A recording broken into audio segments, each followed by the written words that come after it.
to know why.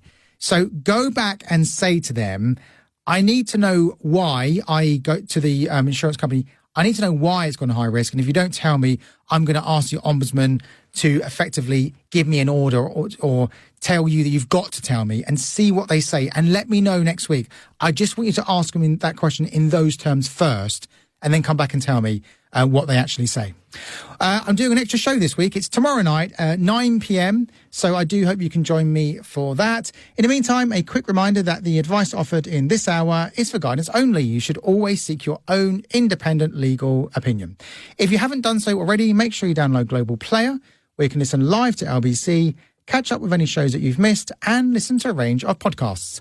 Coming up at 1 is the brilliant Clyde Ball. But next on LBC, keeping it in the family, it's my Uncle Nick Abbott. Dean, whining man-baby and Trump impersonator Boris Johnson has written a column for the Daily Mail.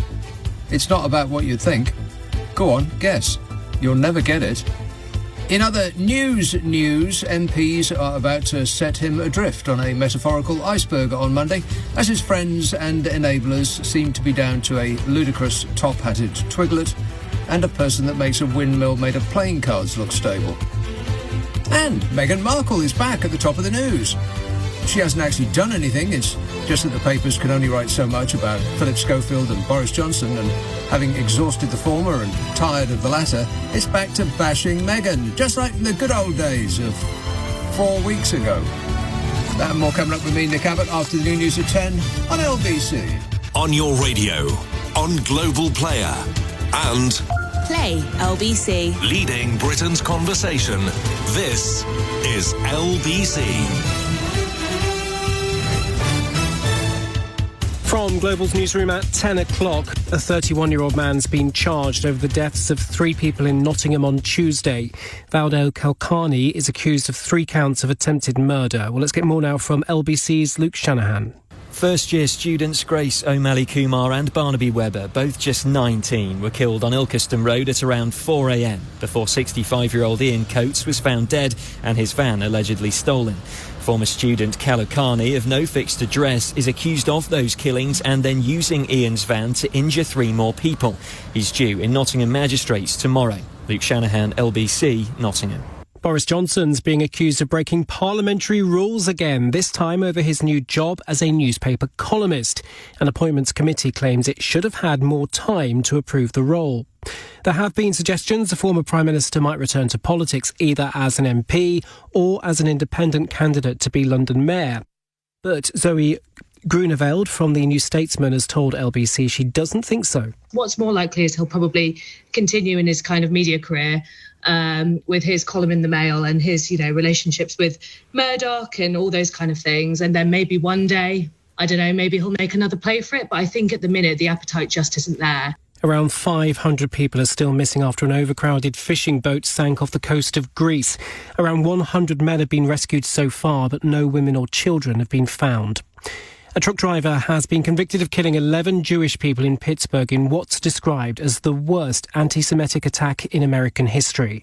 Robert Bowers drove into the Tree of Life synagogue in October 2018 and shot as many worshippers as he could find. He's facing the death penalty. A police officer has been discharged from hospital after being stabbed in Maidstone last night. A 48-year-old man is being questioned after the attack. And Vladimir Putin says he doesn't want big Western companies like Starbucks and McDonald's to return to Russia. The Russian leaders said the country is managing to cover its own needs. Scores of major companies withdrew their business following the invasion of Ukraine. In the city, the FTSE 100 has closed up 14 points at 76.42. The pound buys $1.28 and €1.17. LBC weather, heavy and thundery showers persisting across western areas tonight, remaining dry and clear elsewhere with a low of 6 degrees. From Global's newsroom for LBC, I'm Daryl Jackson. This is LBC from Global, leading Britain's conversation with Nick Abbott.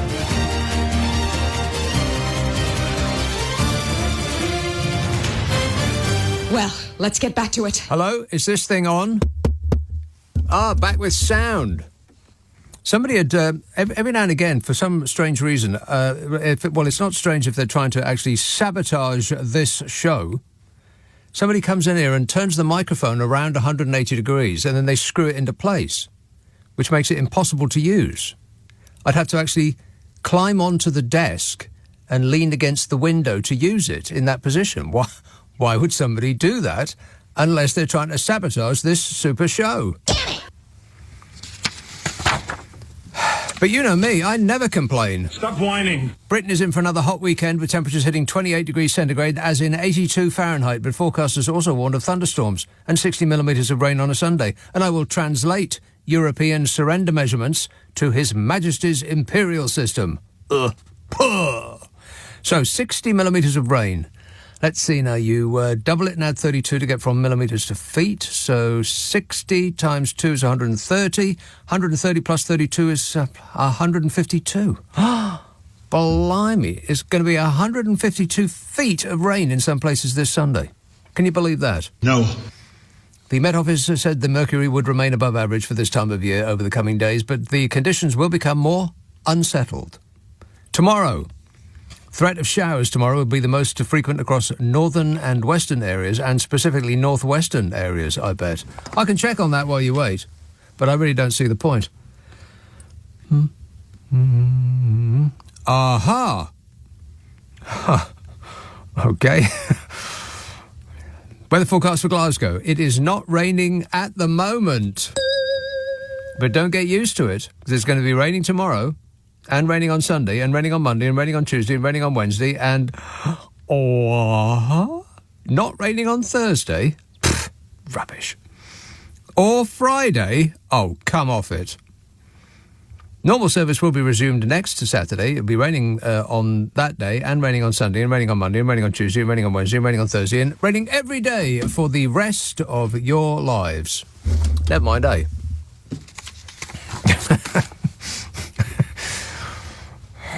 Sunday is likely to be a washout for many parts of the UK, with a thunderstorm warning issued for the whole day. There is an emergency alert in. Emergency, everybody to get from street. Emergency, everybody to get from street. The warning said heavy showers are going to develop across parts of England and Wales during Sunday, and in places, thunder, lightning, very, very frightening. Rock and roll! Forecasters said that spray and sudden flooding could lead to difficult driving conditions, and that you should speed up when the conditions deteriorate, because you are special and nothing bad will ever happen to you. Of course, if the model of your car has an R in front of it, you will already be doing this. Thank you. Appreciate it. The Met Office has said there was a chance that homes and businesses could be flooded, with the damage to some buildings from floodwater, lightning strikes, hail or strong winds. Winds will wend their way to you. Delays and cancellations to train and bus services. There could be power cuts, and some communities could be cut off by flooded roads. All perfectly normal for a well-run country. I mean, come on. It's just nice out, that's all. Good grief. The Met Office says there was a chance that homes, and no, I read that part. It's still worrying, even if you read it twice. Met Office Deputy Chief Meteorologist Steve said, over the coming days we'll be transitioning. We'll be transitioning? Oh, no, there's more. We'll be transitioning to a more unsettled regime for the UK. Well, a regime? Oh, no. Tomorrow's high is 26 degrees centigrade. Sunday, even warmer, with nighttime temperatures well above average. Meanwhile, in health and safety land, everything is not well. The UK Health Security Agency has issued a heat health alert. They said, it's just warm, that's all. Earlier this week, a UK Health Security Agency extended its heat health alert until next Monday. The best thing you can do is drink a lot of booze, sit in the sun for hours on end, and then go and start a fight. It's the patriotic way. Follow the necessary advice, stay calm, don't go outside, wear protective clothing, watch out, there's a summer about. Would you like to hear the long-range forecast for the next 4 weeks? No. OK, last 2 weeks of June. It's the last 2 weeks of June already. I can't stand it. It's going too fast. Last 2 weeks of June. Thundery showers in parts, and I sincerely hope your parts are not affected. Then, sunnier and drier spells with light winds, remaining very warm and rather humid. Ooh. sticky. Disgusting. Less rain towards the end of June, although listeners in Glasgow will get their own weather. And for the first half of July. You ready? No two ways about it. This is full-on summer now. Last 2 weeks in July. Drier in the north and the east, wetter conditions than average in the southwest, but temperatures are likely to stay above average throughout the period. Temperatures are likely to stay above average throughout the period? We'll take it. Boris Johnson has written a column. Have you read it? I've read it so you don't have to. We'll get to that in a minute. Dave emails, do you think that Bodger's hairdresser would have got a knighthood, not an OBE, if she'd been any good? If she'd been any good? I can only assume that he threw that one in just to distract us, knowing that we would concentrate on that part and just, or rather hoping perhaps that we would concentrate on that part because of how ridiculous it is and not concentrate on all of the rest of it. You know, there was the one for his dad. And the one for whoever that other person is. Who is she, by the way? Who is she and what is she to you, Bodge? Curious. Stu texts, so it seems that Johnson's punishment is that he can't do the job that he quit anymore and he isn't allowed to walk around a building. I'm not sure I'm feeling his pain. Yeah, you know what? I have detailed files on that too, and I suspect that he'll be allowed to walk around that building regardless of what the punishment is. They can take his pass away, but he'll just breeze in anyway. It's the Bodger method. Yeah. Wait a minute. Ain't that right, Bodge? He'll have enough sycophants, fans and enablers to give him a... they'll put him on the guest list. Your name is on the list. You are coming in. Gary says, now that we're going to be subject to daily diet advice from Big Boris, I can't wait for the DVD at Christmas. I'll get out of that in a minute. I'm going to have to work up to it. Concert. Hello, Sean. Nick, I've got an invitation for you, mate. I'm busy. Your own booze and cake, right? But no Tories involved, like. Right, I'm busy that day. You all right? With great regret, I must decline. Why is that? Can't afford the booze? No, I can afford it just fine. I'm just not... You can put it in a suitcase if you want. Yeah, I'm just not buying rounds. That's all. You can put it in a suitcase if you want. Right. Okay. I'll check it in. I'll check it in the hold. All right. Thanks a lot, Sean. I believe that was it. So that's that. Gary says no. Done that. Phil says, how many Tories will be in Parliament on Monday for the vote? Approximately how many Tories will be in Parliament for the vote? Maybe 4? About 4. There or thereabouts. And 1. Or 1. Yeah, 2. Yeah, 1, 2 or 4. Ken says, what does Boris Bunter think that he's kidding? Who does Boris Bunter think he's kidding with this jogging malarkey? That's right. Yeah, I have thoughts about that too. So much to talk about, I barely know where to begin. Brighton. Hello, Ben. Oh, hi, Nick. Yeah, I read the column too, thanks to you actually alerting me to it. There's a couple of extraordinary things about it, but the most extraordinary for me is that about 2/3 of the way in, he talks about... the whole column is about his relationship with food, or his bad relationship with food, and why he's now so overweight. But at one point he describes himself, and this is him describing himself as... He is 40 years of, this is a quote, 40 years of moral failure, 40 years of weakness in the face of temptation. Wow. This is as close as this guy has ever come to self-reflection. Yeah. Admittedly, it's in a column about food, but nonetheless, it's a start, is it not? I mean, at least we're getting somewhere with this guy. Yeah. Because the rest... The weird thing was as well, what also I was acutely aware of when I was reading the column, is what a terrible writer he is. He mixes his metaphors, he kind of uses street argot, quotes a bit of Shakespeare, but doesn't actually credit Shakespeare with the quote. He kind of credits it to his knowledge of the Roman Empire or something. Yeah? I mean, he's just a dreadful writer. It's rambling, it's incoherent. And I was thinking to myself as I was reading it, I was thinking, do I hate this column because I hate this man? And then I thought, no, because actually... fundamentally, I actually agree with the column. In so much as there is a message, it suggests that drugs in and of themselves cannot solve the obesity problem. It's a sentiment I largely agree with. Right. But then I thought, why do I hate this column? I hate it because it's badly written. I'm not sure. I'm not sure I entirely agree with you, and you have kind of spoilt the surprise for those who haven't read the column. But okay, thanks a lot, Ben. I suppose I'm going to have to get into it then, aren't I?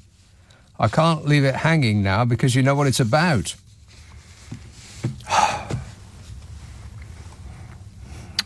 So I'll do that in just a moment. I'm going to have to wait a minute. Will emails, satire is dead. It's being reported that if the court case of the inquiry versus the Cabinet Office about the WhatsApps results in a defeat for the Cabinet Office, it'll take the matter to the European Court of Human Rights. He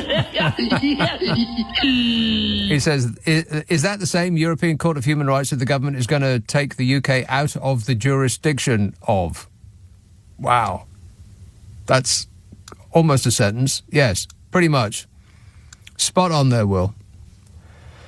Mark says, can anyone remind me who the Prime Minister is? It's actually... there's no point in learning their names because they're going to be changing them in just a moment. You know, just say the current Prime Minister, whoever that may be. To whomever it concerns. 0345 6060 973. I mean, there's just... in a brief 3-hour show, I don't know how I'm going to get through it.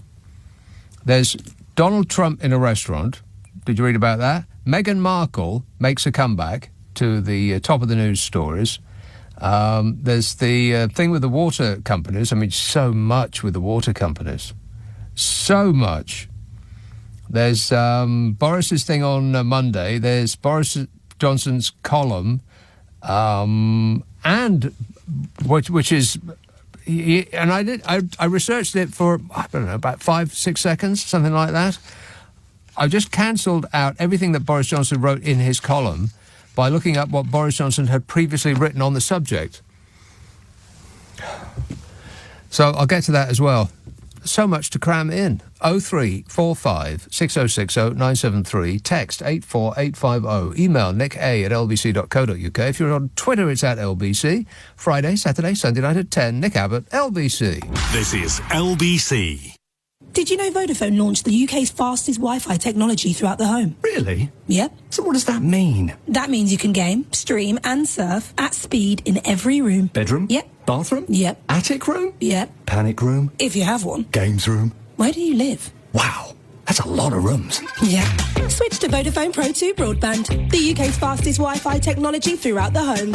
UK broadband providers offering comparable plans based on UK average 2-floor home. Check availability in your area. Verify at vodafone.co.uk/broadband. The Ford Ranger, a vehicle for all terrains and every passion. It's a workmate, a playmate, and to its drivers, a soulmate. So how do you improve the Ford Ranger? You go all in. The all-new Ford Ranger, the UK's best-selling pickup. Now available with rear bumper steps, tailgate workbench, and enlarged load box that can fit a Euro pallet. Go break it in. Search all-new Ford Ranger. Ford Pro. Driving productivity. According to SMMT data, features may be optional extras with additional cost.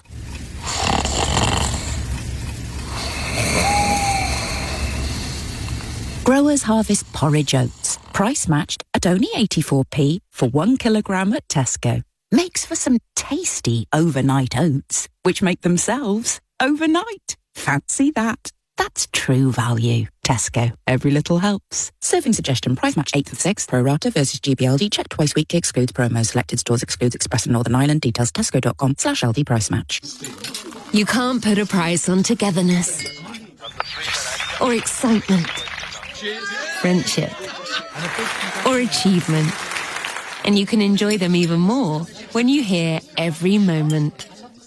Our best-selling hearing aids are up to £300 off and come with a 90-day money-back guarantee.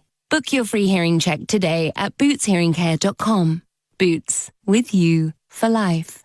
See bootshearingcare.com for details.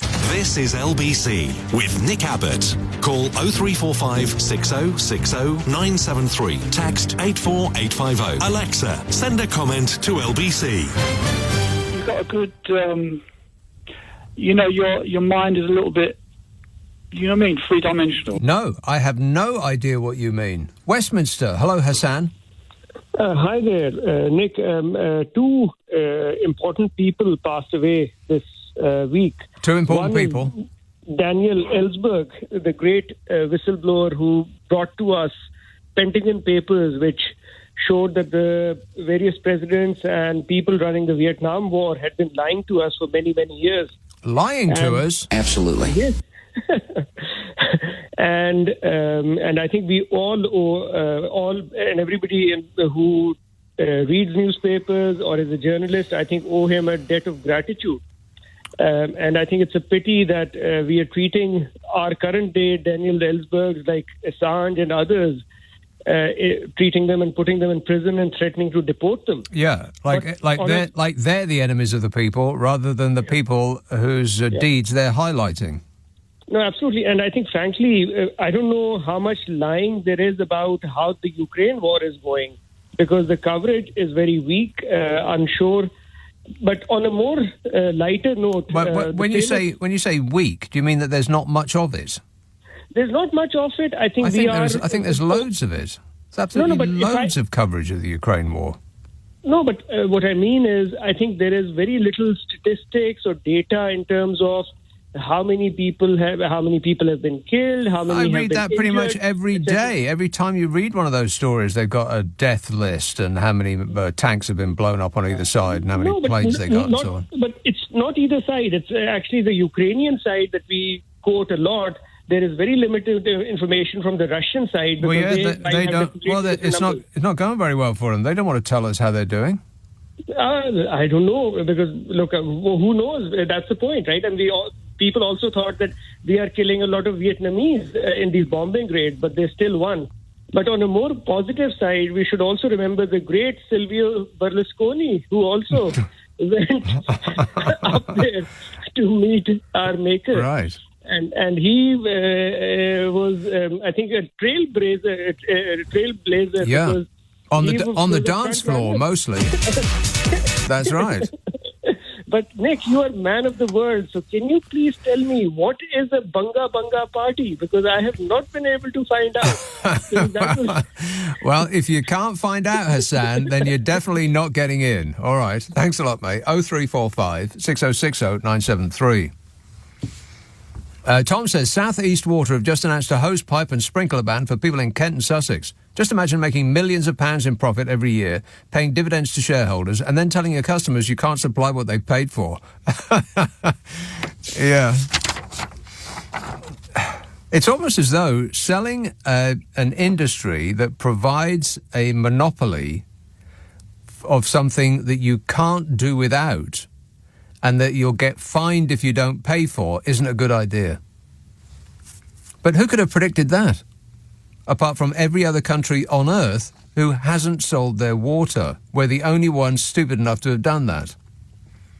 A water company has announced a hosepipe ban in Kent and Sussex due to a record demand for water.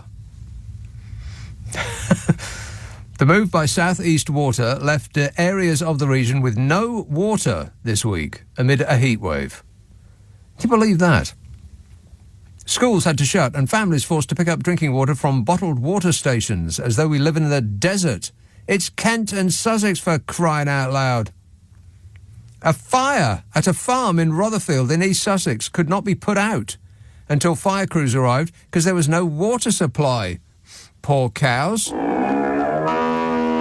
A plea to use only essential water for households stretching from Haywards Heath in West Sussex to Whitstable in Kent came in force this week and will be enforced from June 26th. Households will be banned in 10 days' time from using hose pipes or sprinklers to water gardens, wash cars, boats and patios, or fill swimming pools and paddling pools. 3 months ago, England had its wettest March since 1981. Isn't that incredible? The third wettest March on record, as in ever. But South East Water said the ban is necessary because exceptional high demand across the region has resulted in multiple water supply issues across our network. South East Water said it's their earliest ban in 11 years. The first hosepipe ban of last summer in Britain was declared on July the 26th on the Isle of Man, after the driest 6 months since the drought of 1976. Anybody remember the drought of 1976? Yes. Of course you do. Even if you weren't there, you remember it, because every time it's hot out, the newspapers do dig out those old pictures of people splashing about in the fountains of Trafalgar Square in their loon pants. And every single person is thin in those pictures. All of them. I've told you before, and I'll tell you again.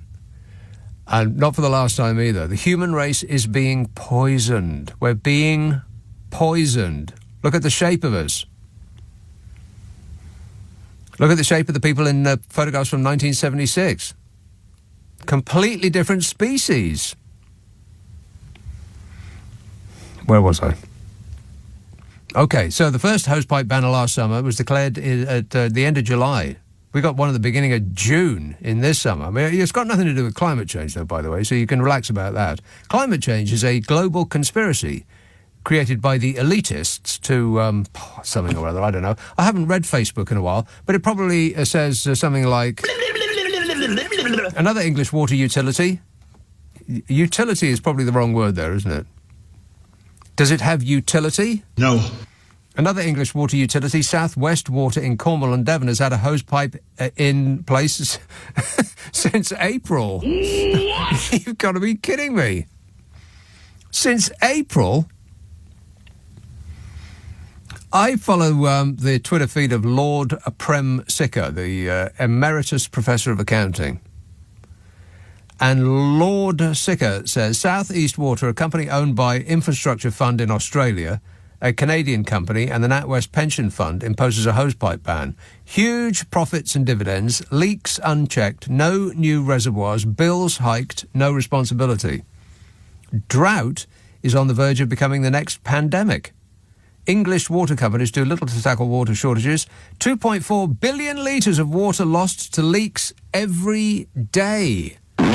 2.4 billion litres every day. Do you know how much that is? No, neither do I. They paid £72 billion in dividends to their shareholders, which are mostly foreign companies. 72 billion since privatisation. 72 billion pounds that could have gone to fixing the leaks. They've had no new reservoirs. We've had no national grid. The crisis has been deepened by privatisation. Privatisation is a scam, says Lord Sikka. Completely correct in every respect. Let's have Chingford. Hello, Chris. Hello, Nick. How are you? Good, thanks. Thanks for taking my call. Just wanted to share my disgust with the water companies that sold off their land and all the water reservoirs, so they can't actually hold the water, and then obviously charging us for what they can't provide. Yes. What a racket, eh?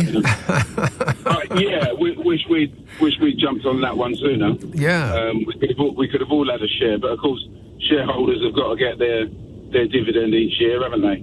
Well, apparently so. We get nothing. Well, we get nothing. Yeah, it's the way of the world. Not even the water that we deserve and pay for. Yeah, you get nothing, including what you've already spent your money on. Yeah, precisely right. Yeah. Thanks and then for. they can't fix the leaks. No, and you'll get put in prison if you don't pay your bill. And if we use a hose pipe when there's a ban in. Correct. So, yes. Yeah. Thanks for taking the call. Just want to put that out. All right. Okay. Thanks for your cooperation, Chris. Make sure to pay your bill on time. Otherwise, big mistake, huge. What a way to run a country, eh? Dreadful. I can't believe it. Phil says, how many Tories will be in Parliament on Monday for the vote? As many of those who resigned from this government last year, or will most of as many as those... Oh, OK. Maybe I should just slow down a bit and then I won't stumble over the words. Idiot. Phil emails, how many Tories will be in Parliament on Monday for the vote? As many as those who resigned from his government last year, or will most of them pretend it's a bank holiday and stay away? How many will have the guts to recognise the truth and vote for the 90-day suspension? Will Fishy have the nerve to finish Boris's parliamentary career for the good of the country and the salvation of the Conservative Party? Or will he cower beneath the dispatch box?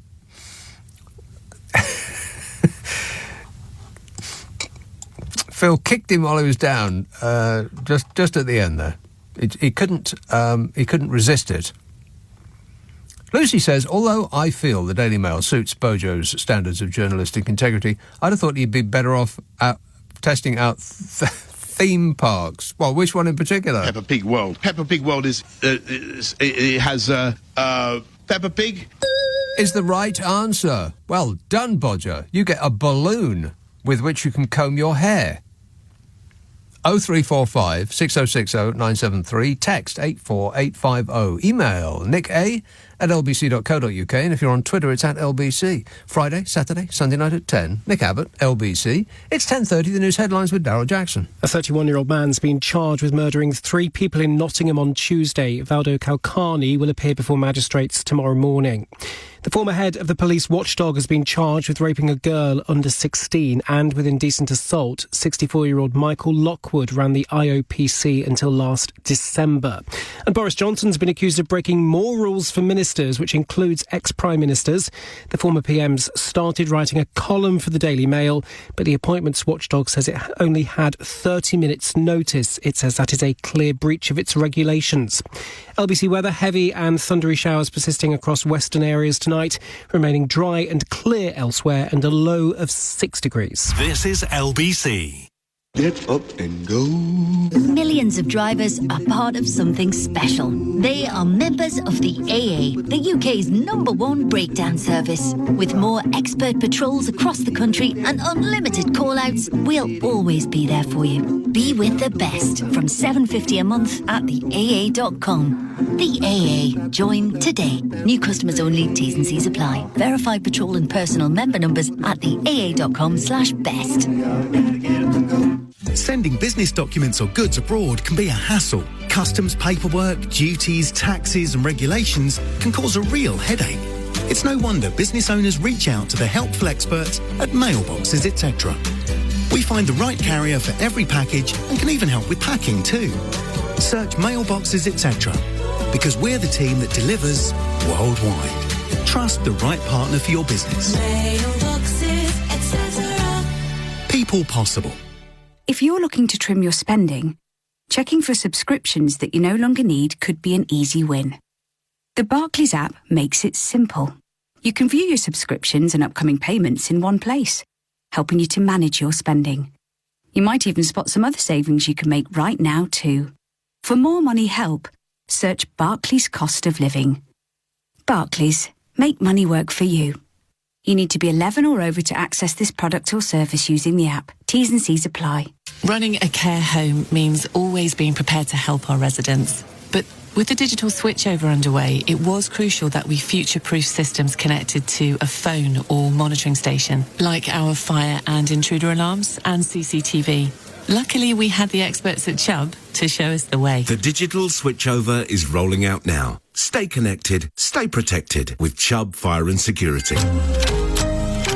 Visit chubb.co.uk/digital switchover. Did you know Vodafone launched the UK's fastest Wi-Fi technology throughout the home? Really? Yep. So what does that mean? That means you can game, stream and surf at speed in every room. Bedroom? Yep. Bathroom? Yep. Attic room? Yep. Panic room? If you have one. Games room? Where do you live? Wow, that's a lot of rooms. Yeah.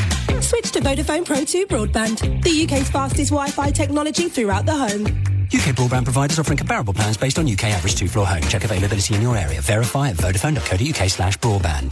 This is LBC with Nick Abbott. Call 0345 6060 973. Tweet at LBC.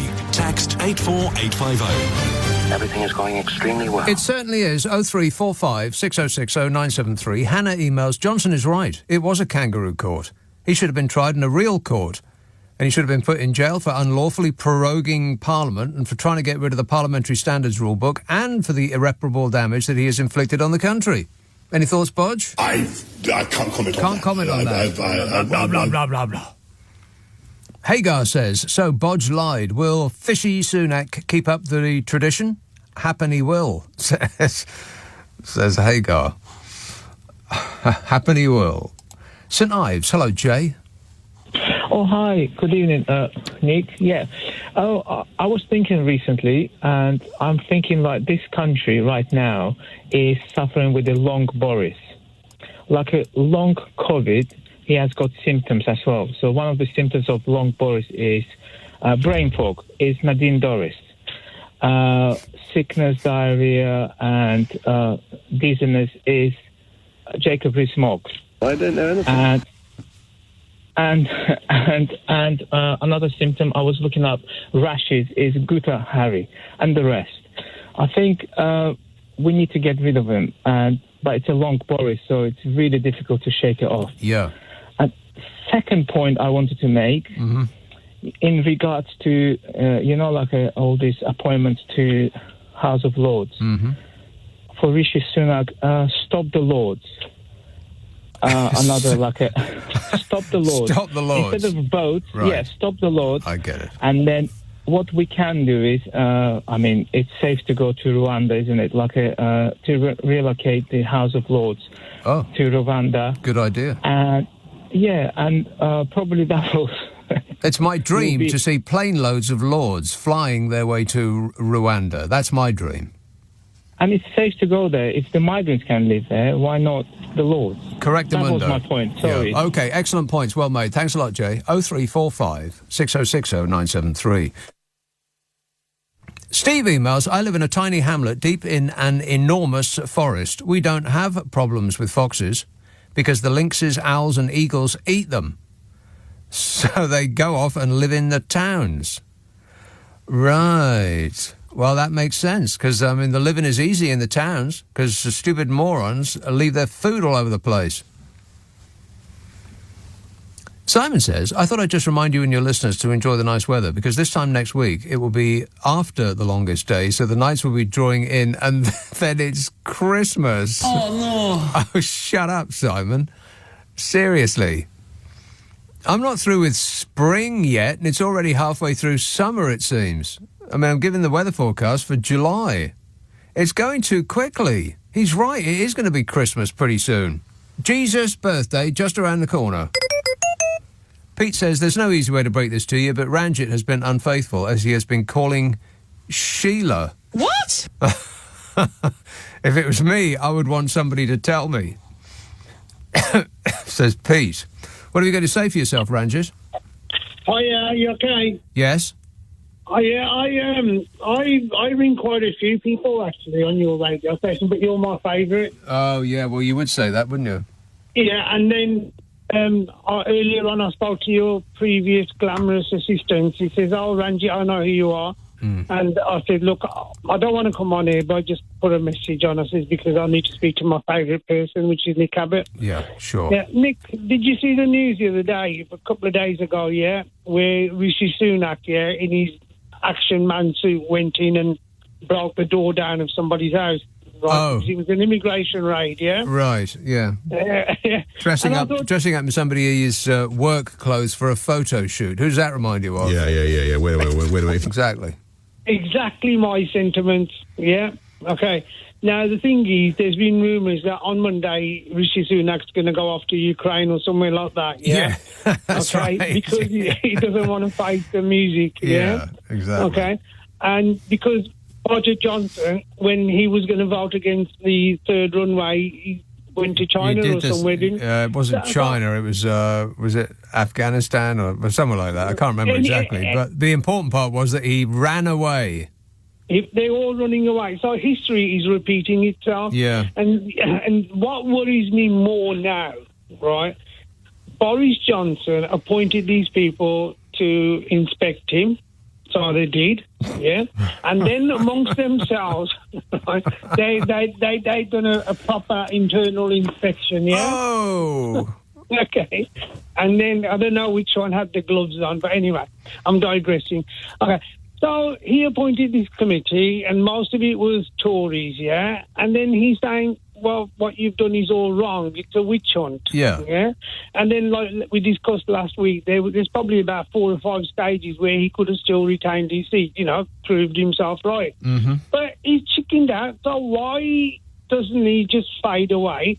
But what worries me more, like I said, lots of people who are highly educated are still sticking up for him. No, I'm not sure that that's actually true. Name the person who is highly educated that is sticking up for him. Stupid, but highly educated, Mog. Well, He's very highly... he went to a good school. Highly educated? I don't know. Well, disputable. Then there's Nadine Dorries, who's kicking up a fuss saying, because I'm a Scouser, I'm a Scouser, I can't get into the House of Lords. Right. Damn, you a bimbo. She's launching an investigation. That's actually true. She said that. Yeah, that's what I'm trying to say. So these people have got they've had a better chance in life than you and I have had, yeah? Yes. Okay. So obviously Rees-Mogg went to the best schools, best everything, right? Didn't learn nothing about life, doesn't know what a normal person does, right? And, I'm talking about him. That's what his father was like and his grandfather. And that kind of thing is going to trend through his children, right? So what is it about these people? Why are they so fascinated, infatuated with Boris Johnson? I think I have it. The reason that they're fascinated and infatuated with Boris Johnson is that no other politician would allow them anywhere near the cabinet table. Yes, they will suffer an undistinguished life on the back benches, or they'll have to go out and actually find a proper job without Boris Johnson. Yeah, but then they must think he's got some slim hope of coming back, right, and them giving them some sweeties. Right. Well, let me tell you how I think it'll work out. He'll go away and he'll make millions of pounds speaking to roomfuls of drunk bankers. And then after the Tories lose the next general election, Fishy Sunak will go off to spend more time with his cashmere hoodie collection in California. And the Tory party will search around for a hero. And they've already scraped the bottom of the barrel. Absolutely. Barrel. So where else are they going to go? I mean, it'll be some placeholder. I mean, it could be anyone. So obviously, I mean, it could even be him. But then, when they fail to make a dent, only then, will Bodger ride back into the sunset on his Steely. Is it a Steely Charger? Something like that. He could ride back with Nadine Dorries as well as his sidekick, right? So, okay, that you're not far from the truth there, yeah? Because what will happen is Labour's going to inherit such a mess, right? Yes. That's going to take them 2 to 3 parliaments to clear. Yeah. I don't think they'll get that chance. I think that the Tories will immediately pivot on a sixpence the moment that they lose the next general election, and they'll blame everything that's wrong in the country on Labour. Hell, they're doing it now. And they've been in power for 13 years, and they're still blaming Labour for everything that's wrong with the country. Yeah. So they absolutely will, the second they're out of power, and there's just enough people of a ding-a-ling persuasion who will believe them, and they'll vote the Tories back in the next time. Yeah, but the thing, what really annoys me about people, when you have a discussion with somebody quite intelligent, then they go, oh, what about Starmer? Hang on, we're not talking about Starmer, we're talking about Boris Johnson. The amount of times I have heard, wow, Labour wouldn't do any better, would they? Oh, my God, it's just infuriating. And then what's even more infuriating is Labour steps up and proves them right. We've just entered into a police state in this country this week. It got absolutely no press whatsoever. It's incredible what's just happened. And the Labour Party just nodded it through. They just allowed the Tories to turn this country into a police state. They put up what was it? A motion of regret, which is like putting a sad emoji on a letter. They're a little bit upset, but, no big deal. Yeah, but you know when you say, I blame Labour, in a way you are right, because they're not putting up a formidable opposition to what's going on. They don't appear to put any opposition at all, other than the occasional tut. Is that the reason that they probably don't want to win the next general election because the country's in such a mess? Yeah? Well, that might be a conspiracy theory too far for me, but I appreciate the thought. Thanks a lot, Ranjit. 0345 6060 973.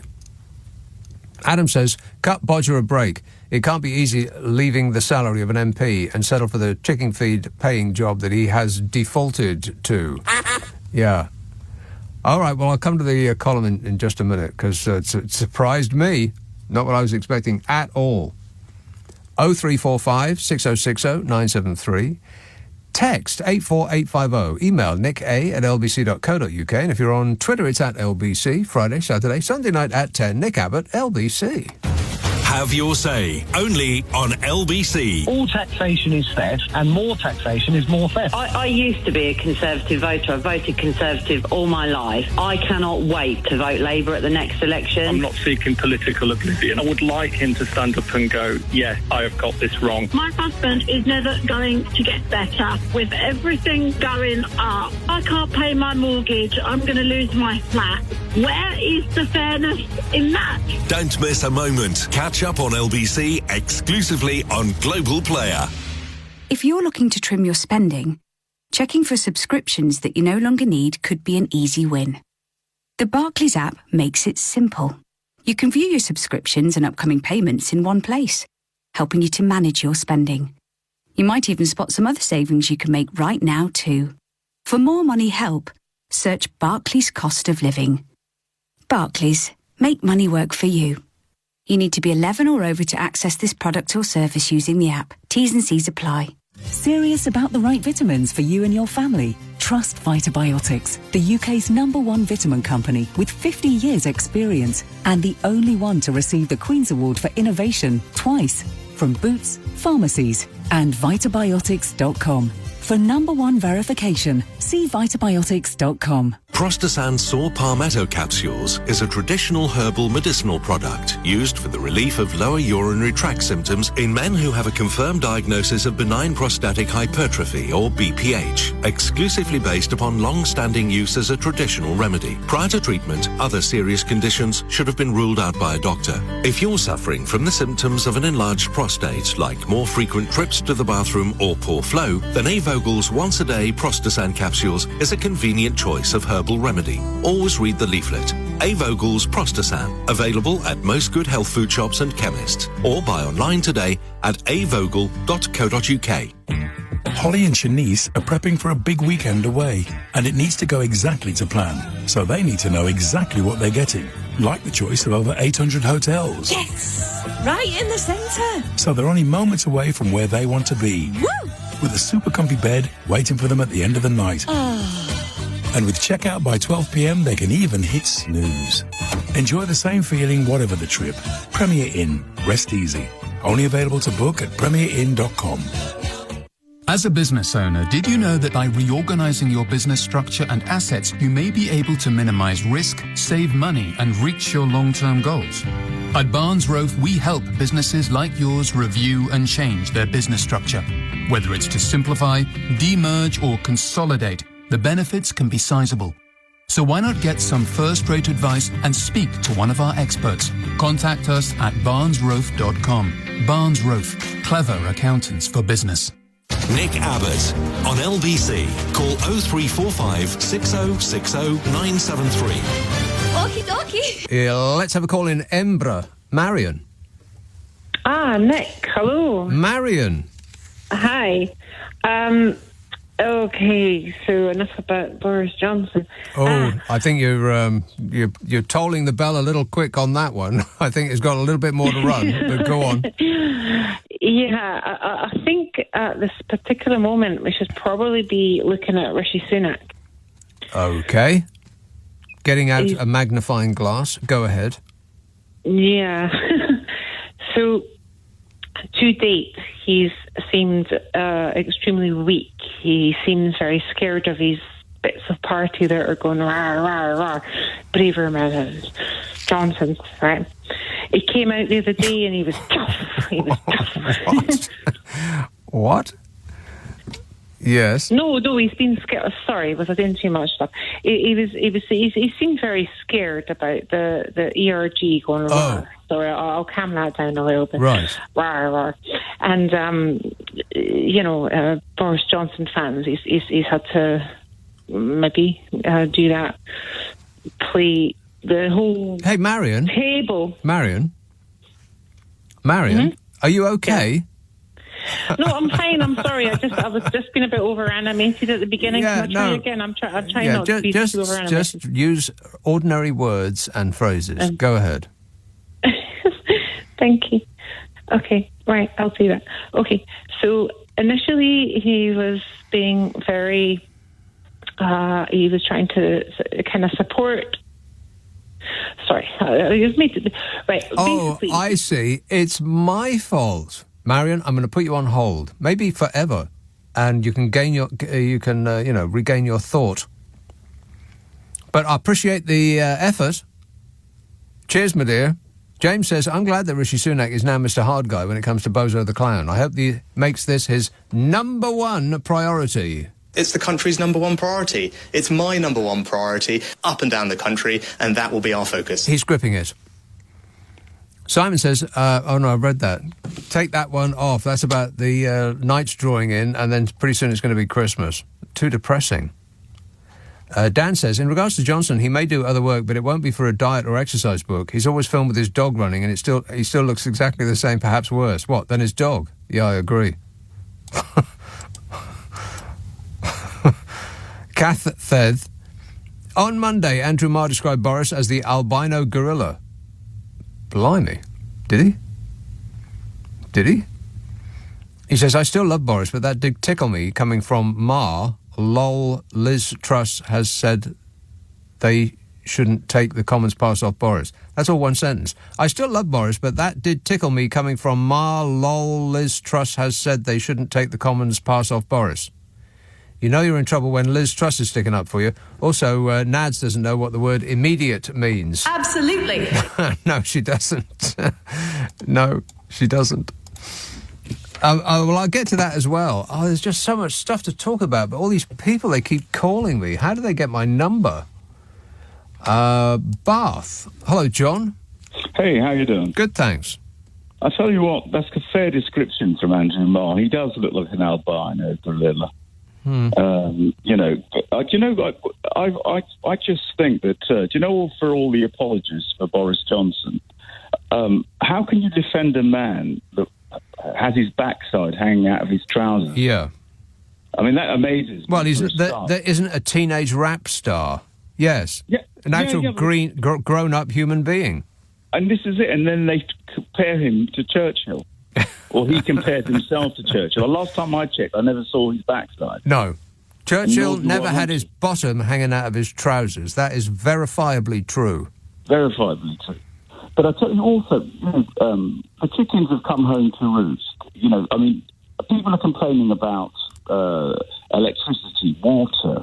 They're complaining about sewage in our seas. They're complaining about migrants taking council houses when there are no council houses. These people voted for the Tories. You reap what you sow. And the same with Brexit. It's all very well blaming everybody else. This country, our country, seems to be addicted to self-harm. Yeah. And then they start complaining afterwards. Oh, God, our bills have gone up. Yeah, because we sold everything else. Well, we are quite masochistic. I mean, addicted to self-harm is one way of putting it, but I think we are quite masochistic. We like we like pain. We like suffering. There's almost a sort of a nobility in suffering.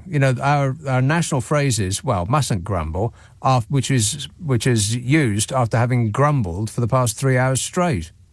But Nick, one of your callers said that Boris Johnson will go away and then come back later on, and you mentioned he might come on a charger made of meat or something. I forget what it was. But, I was trying to think of what the phrase was. Something charger. It's trust. Yeah. Is it trusty charger? Yeah, trusty charger. But the thing is, I can imagine him actually, by that point, he will have already chucked over Kerry, and he will have sat down with her and said, look, the thing is, the reason I got into this mess is because you just didn't connect with the electorate. He'll blame her, and then he'll find another woman. Yeah, he'll say, it's not me, it's you. And that's the point, because he takes no ownership of anything he does. Zero and complete zero. And the thing is, look, people compare. They say, well, the thing is, Tony Blair lied. What about the wall? And the thing is, Tony Blair had 3 victories in the elections. Boris Johnson couldn't even stay in office for 1 term. Well, the thing is, the difference between them is that Tony Blair actually did good. I mean, the war thing was unforgivable and will stain his reputation forever. It will. But he did do a lot of good. The country was in a better condition after he left it than it was before. I mean, the NHS, for instance, had an all-time high rating when he and Gordon Brown left office. Yeah, and let's not forget, Nick, as well, is that he may well have the Iraq war and the sexed-up dossier and all these bits and pieces, right? The bottom line is, he did 3 elections, he had sure starts, he didn't lie at the dispatch box. He might have been misguided. Well, I don't know. That's but the debatable. Boris Johnson made an art form. There's no doubt about that, yeah. I mean, did he ever say anything that wasn't a lie? You could comb through the record. Maybe you could find something. Yeah, but people don't accept it. They go, well, you're picking on Boris. Leave him alone. He's doing his best. This is it, and he needs no defence. I mean, his record speaks for itself. He was only... now, people, all they can defend him on, they can say, well, he was there for the Ukraine. What did he actually do? He just turned up. Well, they use those 2 things, Ukraine and the vaccine rollout. Which he wasn't responsible for. Yeah, and nor would it have made the slightest bit of difference if we had still been in the EU, because that's the other thing that they use with the vaccine rollout is the Brexit benefits. And it's a complete lie. We could have done exactly the same had we been in the EU. But, Nick, let's not forget for all of these people who've gone silent that used to ring you up and actually defend Boris, right? And Brexit. And Brexit, by the way. He didn't get Brexit done. No. It wasn't oven-ready. It's still not done. It wasn't in the microwave. It wasn't even in, like, a shopping bag. No. I don't know what we achieved. It remains uncooked and collecting mould. That's the point. And we're going to Labour's going to spend its time us out of this hole, and they will blame Labour. But to be honest, was it Ranjit who said, by the way, God love Ranjit, but you should be at your fryer because I want a portion of chips, cod, and a pickled onion. Portion of chips, cod and a pickled onion, that'd be £45, please. What? It's going to be that way. Because that's the other thing he failed on as well, was the fishery policies. Yeah, well, and the farmers, and you name it, he failed on it. Yeah, the border in Ireland. Worst Prime Minister ever. In history. Yeah, even this woman was better by dint of being more brief. Absolutely. Well, this is it. I mean, at least like she was a fleeting mess. Yes, that's right. Yeah, a sort of a pub quiz question. Can you remember the names of the prime ministers who were in position last year? Well, this is the point. You see, we had so many of them, but none of them got our vote. And the point is, Boris is a bit like a bad case of gonorrhea. He just keeps coming back. I don't know what we have to do. Right. Well, I think don't they have pills for that, or like some ointment? Probably got some ointment for that. Spread it all over.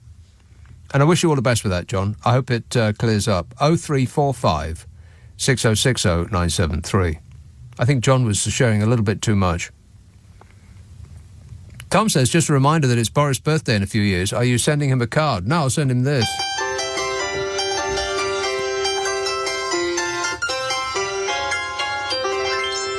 How's that? Not happy. Jacob texts, it seems a sovereign parliament isn't all it's cracked up to be. Doris and the haunted pencil absolutely fuming at our sovereign self-governing parliament. You couldn't write it. Gary says, I'm on holiday in France at the moment, and when chatting to the locals in bars, when they find I'm British, they all start with, Boris le Clown, as in the clown. He's even a laughing stock here too. Oh my God. French people are laughing at us. I mean, no offence, but that's embarrassing. And Dave says, if Johnson has the best lawyers working for him at our expense, why haven't they asked him for the missing 187 votes in the House of Commons to be taken into consideration and to be set against his 90-day ban? It already appears that he's been missing for 3 months. Did I read that right? I don't know. You'll just have to fill in the gaps yourself. 0345 6060 973. You can text 84850. Email nica@lbc.co.uk. And if you're on Twitter, it's @LBC. Andy says, we in Cornwall have had a continuous water restriction since last summer. What? Well, I got detailed files on the company that does not provide your water for you. Remind me. You're not going to be happy. 0345 6060 973. Friday, Saturday, Sunday night at 10. Nick Abbot, LBC.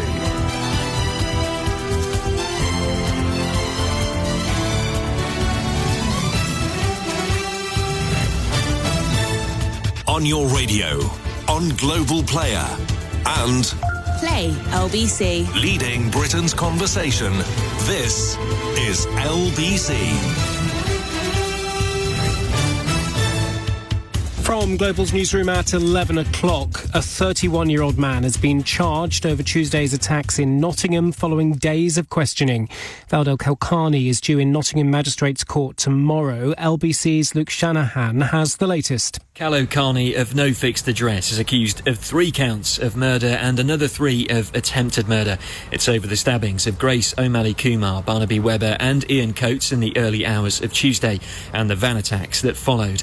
The former University of Nottingham student was arrested that morning and has been in custody ever since. Luke Shanahan, LBC, Nottingham. A police officer who was stabbed in Kent yesterday while on duty has been discharged from hospital. The constable, in his 50s, is now recovering at home. A 48-year-old man from Maidstone was arrested and is in custody. The former head of the police watchdog will appear in court later this month, charged with the rape of an underage girl. 64-year-old Michael Lockwood is accused of carrying out the offences in the 1980s. He stepped down from his role in the IOPC in December and is accused of 9 sex offences, including 3 of rape. Vladimir Putin says he doesn't want big Western companies like Starbucks and McDonald's to return to Russia. He says the country is managing to cover its own needs. Scores of major companies withdrew their business following the invasion of Ukraine. Security analyst Professor Michael Clark says his comments are designed to reassure the Russian people. He said, not only are we surviving quite well, but we're creating an alternative model. We have shown that our model works. He said, we're not a command economy, we've got a vigorous private sector. The Chief Constable of Avon and Somerset Police says the force is institutionally racist. Sarah Cruz says she's in no doubt the service fits the criteria following Baroness Casey's damning review into the Met Police. And American Vogue editor Anna Wintour has been recognised in the King's first ever birthday honours list. It's to celebrate the achievements and services of people across the UK. LBC's Pamela Tickle has more. Sporting stars like former England footballer Ian Wright and ex-England rugby captain Sarah Hunter have made the list, along with stars of the entertainment world like Davina McCall. They'll be presented with their medals at Buckingham Palace later this year. LBC weather: heavy and thundery showers persisting across western areas overnight, remaining dry and clear elsewhere with a low of 6 degrees. From Global's newsroom for LBC, I'm Daryl Jackson. This is LBC from Global, leading Britain's conversation with Nick Abbot. Oh, hello.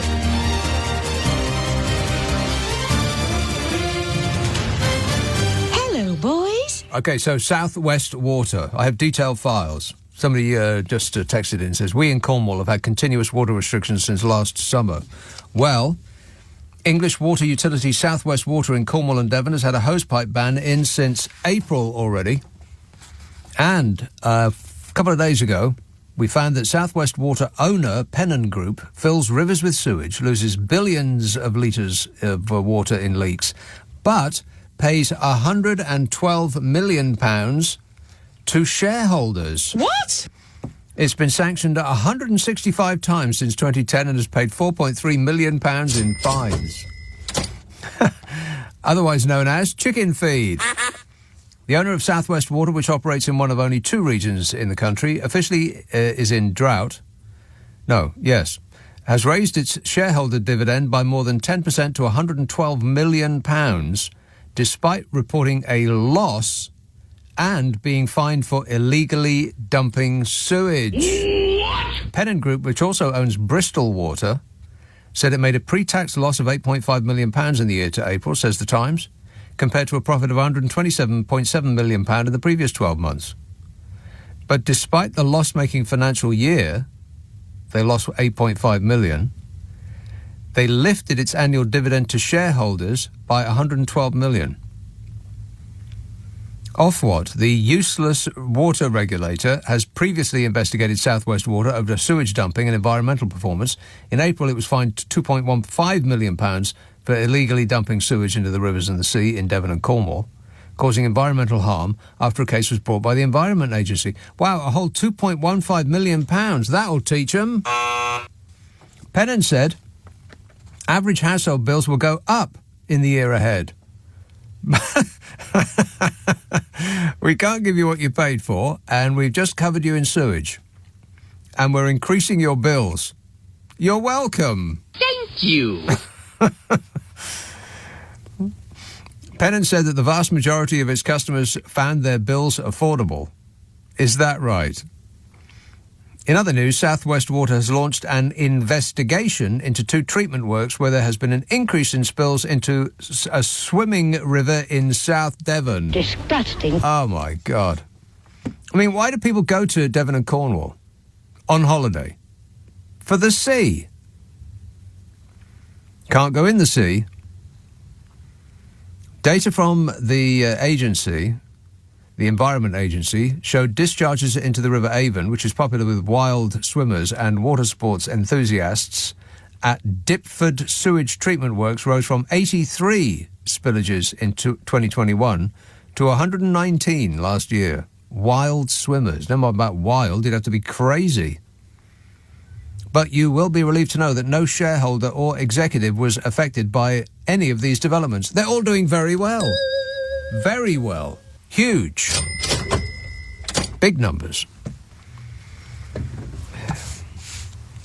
Privatization of the water. No other country in the world has privatized its water. It's a monopoly on something you can't do without, and that you'll be put in prison for failing to pay for.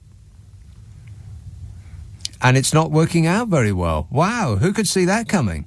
Apart from anybody that had given it a second's thought. Thanks a lot, Margaret Thatcher. Dave says, if Johnson... No, read that. I must do housekeeping. Delete them as I read them. I'll just do everything, shall I? Without complaining. Stop whining. Terry says, do you think that perhaps Miss Charlotte Catherine Tranter Owen, the number 10 aide, had recently been reading... I don't know what that means, so I'll just not say it. Johnny says, Dawn Butler's comment about there needing to be protests on the streets every day is ironic, given that the current Labour opposition just supported the most corrupt cabal ever to disgrace our nation in making all protest criminal at whim. Correctamundo. Labour Party did nothing. With the quaint excuse that if they stop the Tory Party doing whatever they want while they're in power, the Tory Party might stop the Labour Party from doing whatever they want when the Labour Party are in power. As though the Tories are going to accept precedents. Of course they blooming well won't. They're getting their cue from the Republican Party. I mean, come on. Wake up, sheeple. It's later than you think. Let's have... oh, well, here's a call in Cornwall who can tell us all about it.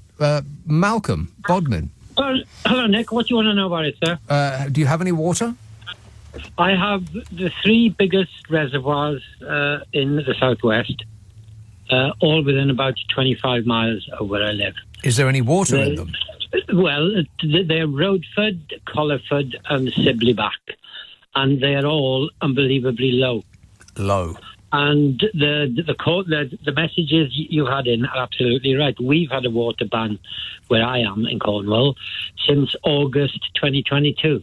So it'll be a year non-stop this August. And the stuff about it being extended in April, that was, I think, the Roadford one, which is up past Launceston on the way to Exeter.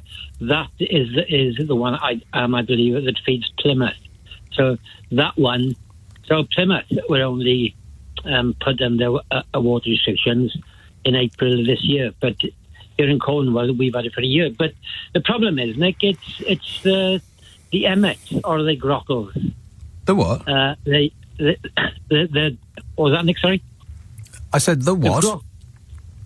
Grockles or emmets. Holiday makers. Oh, right. Yes, you Cornwallians, you really don't like the people that bring in all the money that allows you to live for the rest of the year, do you? Well, it isn't that people in Cornwall don't like anybody. It's that the emmets and the grockles, they just invade for 3 months of the year and Easter. And also known as taking a holiday. Yeah, it's bedlam. Yes, but I mean, that's one of the joys of living here, and it is a beautiful place to be. But I've got a couple of spicy stories which I think will interest you, Nick, this evening. Spicy? You've already started one. I'll do it in a cryptic fashion, and you can be Sherlock. Okay. So you're an American drugs company, and one of your big products is sold all over the world. It's been advertised hugely on American TV, on CNN, Fox, for a number of years now. Yes. I've seen them, these adverts. Very, very popular. Want to score some pot? Go on. Your drug is introduced into the United Kingdom, and suddenly a very prominent politician writes an article disparaging it, saying, I've tried it, and it's rubbish. It's not for me. Well, I don't think the article said that, but go on. Well, I've read the article, and he describes the effect it had on him. He had limited weight loss, and it made him extremely nauseous because he had to. The drug made him nauseous. He's nauseous. What about the rest of us? And he didn't like injecting it into his stomach. So I foresee a legal suit coming down the pike pretty soon, because if you're the drug company in America and you see this article produced online today, and I think in the paper maybe tomorrow, because is it a Saturday article? I think he's signed up for £1 million contract for 2 years. Well, how do you know that? So how do you know it's £1 million for 2 years? Again, it's in the media. It's in several articles on Apple News. And then the other one is, and you love this one, a senior but now retired former master at a very renowned public school, Eton, wrote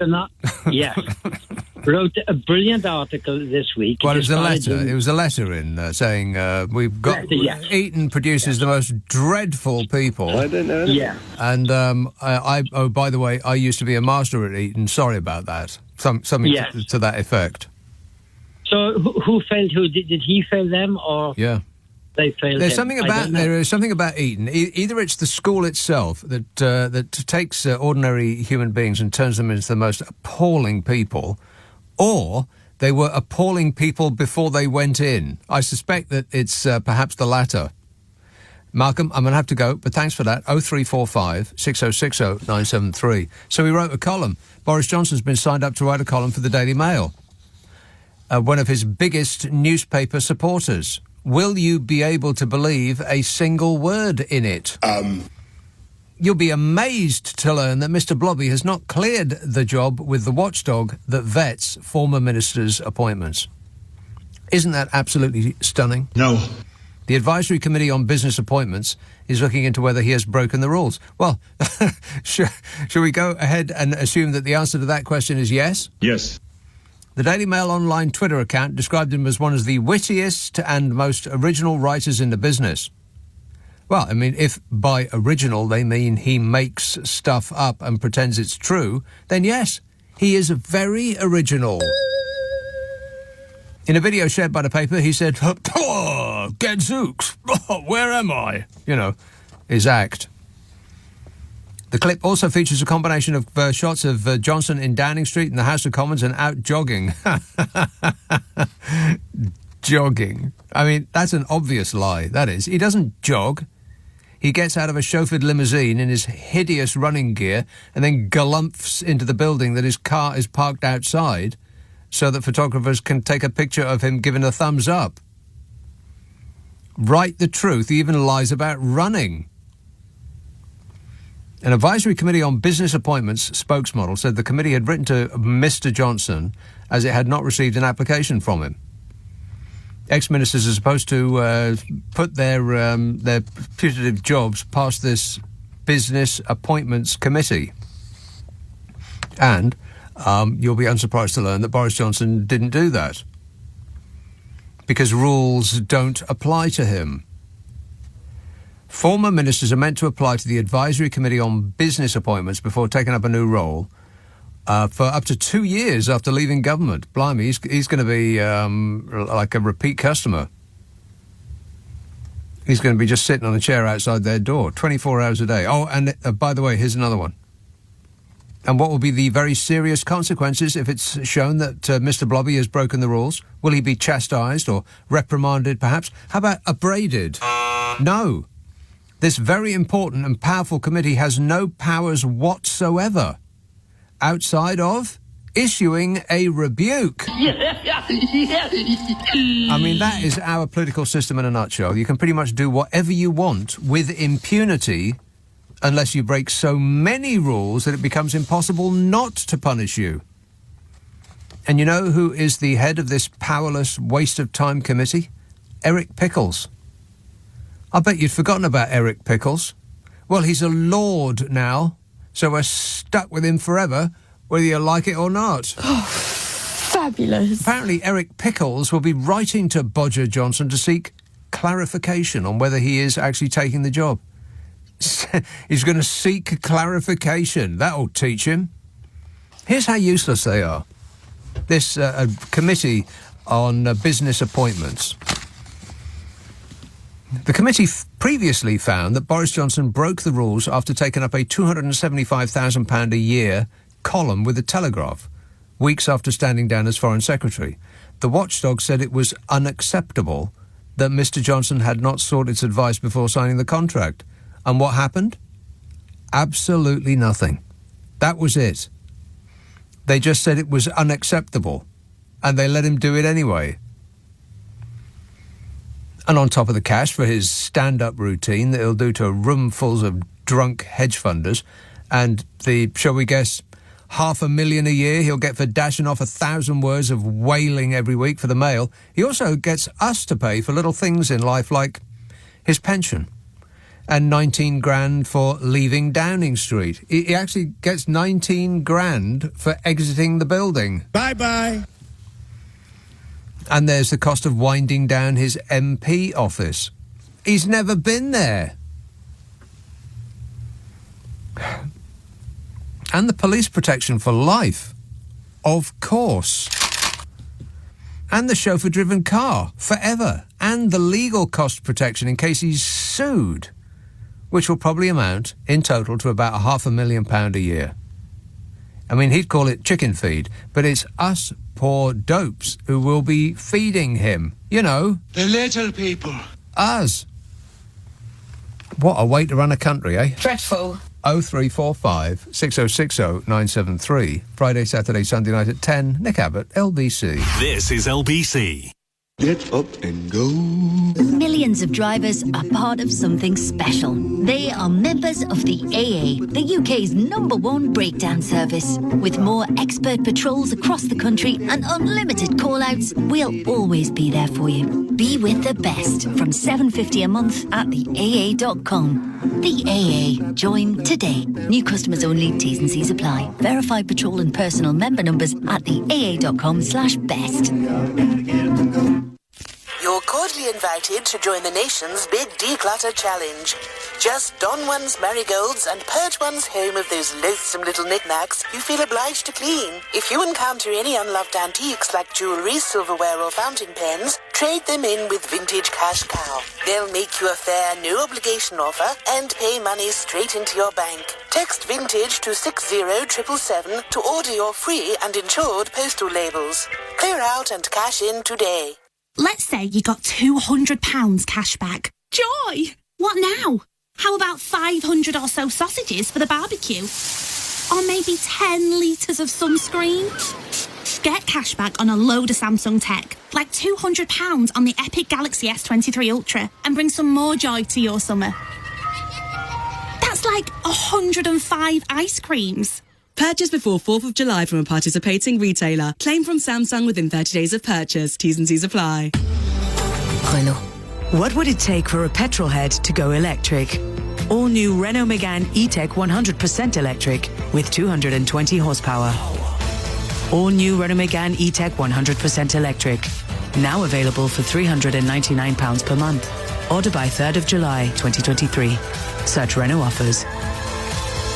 PCH Mobilised Financial Services, based on Iconic, 48 months. Advance rental £6,898. No ownership, T's and C's apply. Nick Abbot on LBC. Call 0345 6060 973.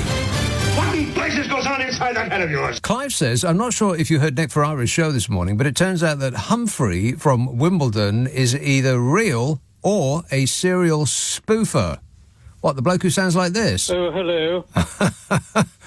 I don't think it's the same person. I think that's a sound-alike from an old show, which I put that clip in, I think, the last but one of the podcast that I put out on Monday called The Nick Abbot Habit, which are half-hour best-ofs. I just clipped some funny bits together, put it out on Monday, and I just accidentally came across that clip, which people have asked me for. Where's this from, they say? Oh, hello. And I found it.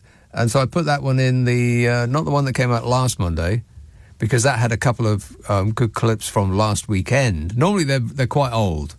I mean, at the moment I'm sort of trawling through 2019, but every now and again I'll put in something that's bang up to date. So if you want to know where that came from, then that's there. And the Humphrey call is last week, which is worth listening to if you haven't heard the Humphrey call. So he called Nick Ferrari, and it's still undecided as to whether he is real or a serial spoofer. I was slightly unsure. If I had to come down one way or the other, I'd say real. He was quite exercised. That podcast, by the way, The Nick Abbot Habit. Ask for it by name on an internet near you. Freethorpe. Mark. Hello. Mark. Hello, can you hear me? No. Yes, you can. Go ahead. The water can't be that bad because we've got an infestation of goldfish in this country. Infestation? Yes. Of goldfish? Everywhere. Really? All of these people that just seem to be forgetting that they voted for this guy and put him in as Prime Minister. Millions of them. They're forgotten. What's that? The same people. Oh, you're talking about people as in goldfish with memories, right? Yes. Okay, and they're the same people that don't seem to remember. Torturous analogy there. Go ahead. And they voted for Brexit as well, but they're forgotten. We just want Brexit. Yeah. And then they're going to forget all over again, aren't they? Well, it's always going to be somebody else's fault. We've learnt that much. But where are they? Who are they? And what, they just appear every single time as a ballot box. Yes, that's right. I think they'll keep quiet, only to reappear next time they're asked to put an X in the box, and then they'll make the same mistake again. Thanks a lot, Mark. Thanks for pointing that out. Our capacity to make the same mistakes over and over and over again remains undimmed. The masses are asses. Don't forget that. Martin says, given that Nads hasn't actually managed to resign correctly, I would wager that she'll make a rare appearance in the Commons on Monday to support Bodge and or to further her case to be appointed to the Lords. In either case, such entitlement and entertainment is not to be missed. I bet she doesn't go, because His Bodgeness has asked his supporters not to go. Don't make a big deal about it, he said. Maybe she'll get into that in a bit. So many of these calls to get through. Let's see now. East Yorkshire, hello, Mike. Hi, Nick. Yeah, great show as usual. Couple of bits, water, and then on to the Lords, if I can.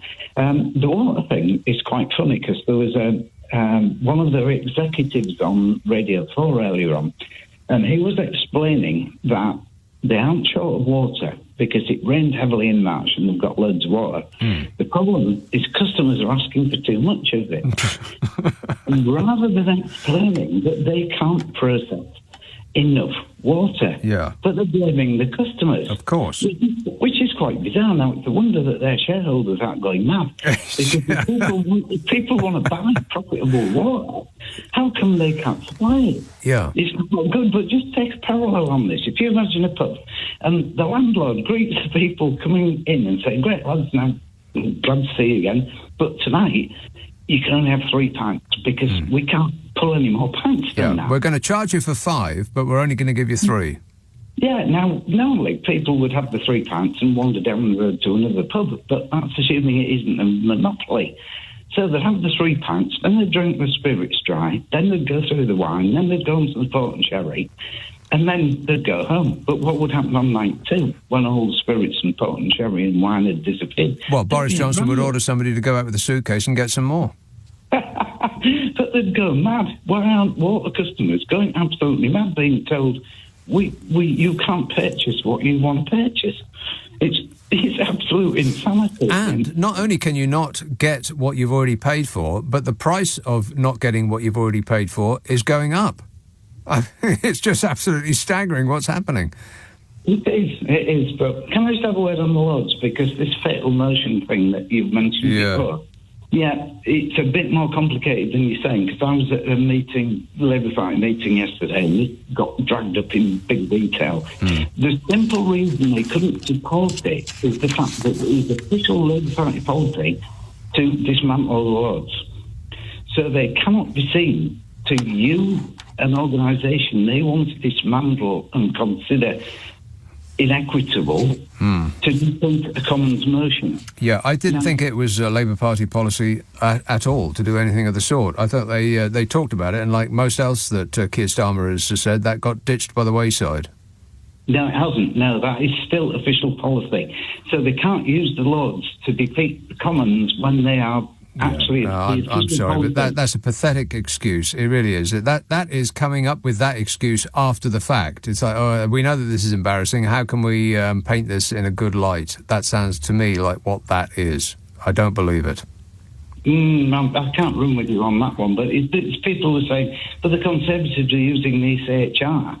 Owen Paterson, Cabinet Office, everyone's appealing to the ECHR, but it is not official Conservative policy to pull out of the ECHR. If it ever became so, no Conservative could then ever again appeal to the ECHR. Mike, I mean, you're talking about this as though people in that position actually obey rules and care about how things look as long as they get their own way.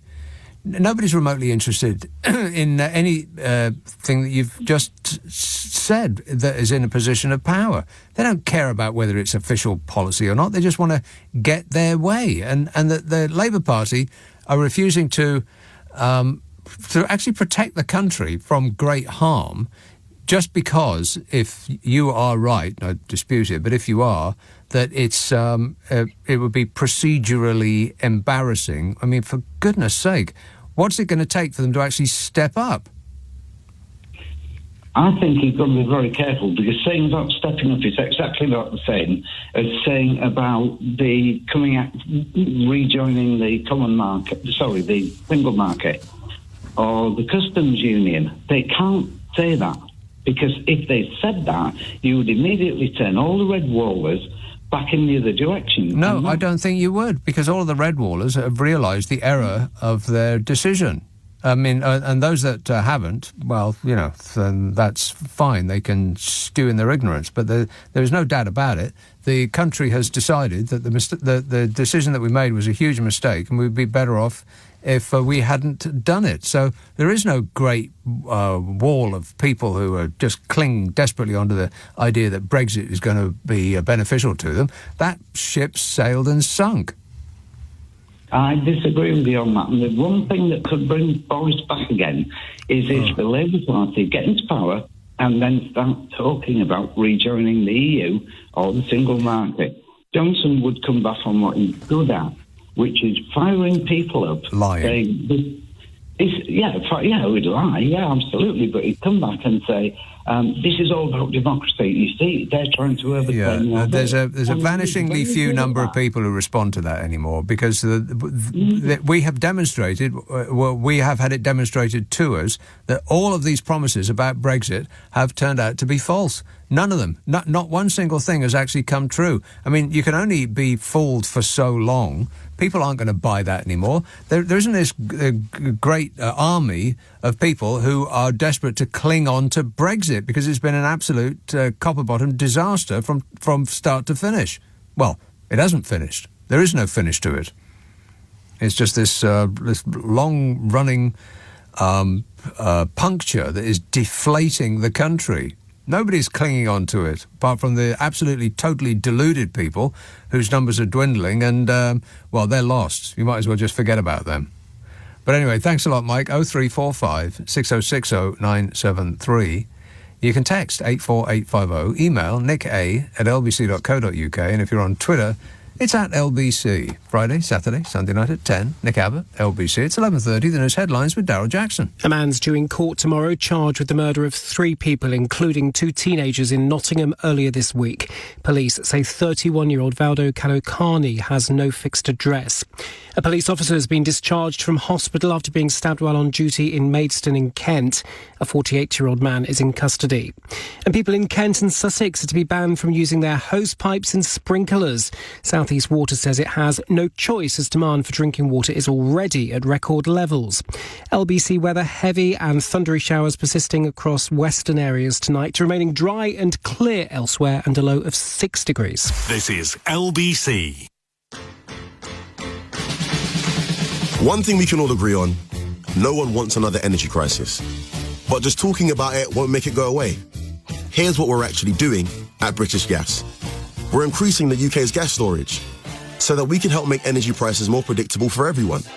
And so the 8 million homes and businesses who rely on us for their energy today can rely on us tomorrow too. That's enough talking. Let's get on with the doing. British Gas.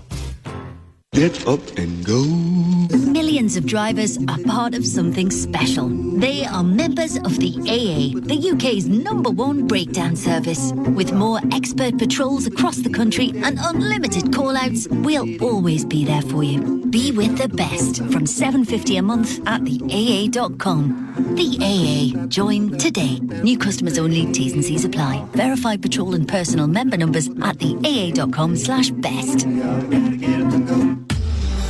Renault. What would it take for a petrolhead to go electric? All new Renault Megane E-Tech 100% electric with 220 horsepower. All new Renault Megane E-Tech 100% electric. Now available for £399 per month. Order by 3rd of July 2023. Search Renault offers. PCH Mobilised Financial Services, based on Iconic, 48 months. Advance rental £6,898. No ownership, T's and C's apply. Come on, the Blues! We're in white, Einstein. Whoops, Sunday League footy, so British. Which reminds me, smart meters could help Britain create a future where we're less reliant on imported gas. All right. They help us manage our energy use, which improves the balance of supply and demand. So we could use more wind and solar energy from Britain. Help Britain create a future that's less reliant on imported gas. Search Get a Smart Meter today. Eligibility may vary. Consumer action required. This summer, book a holiday you'll never forget for all the wrong reasons. The perfect destination for light-fingered house hoppers. Discover sun, sea and home intruders. It's the escape of a lifetime with all your valuables included. Don't let your home be a burglar's dream destination. Protect it with ADT. Order now so you can go and enjoy your summer. Leading Britain's conversation, Nick Abbot. Alexa, send a comment to LBC. Some nobody. 0345 6060 973. The news from next door. There's a rumour, and it's just a rumour, says this message, that Humphrey is in fact Dom Jolly. No, I don't believe it. Dom Jolly, well, the guy who used to shout at pensioners in the park for our amusement. Don't believe it. Giant telephone. He's written. Yeah, I know that. Yeah, no, I think he's actually real.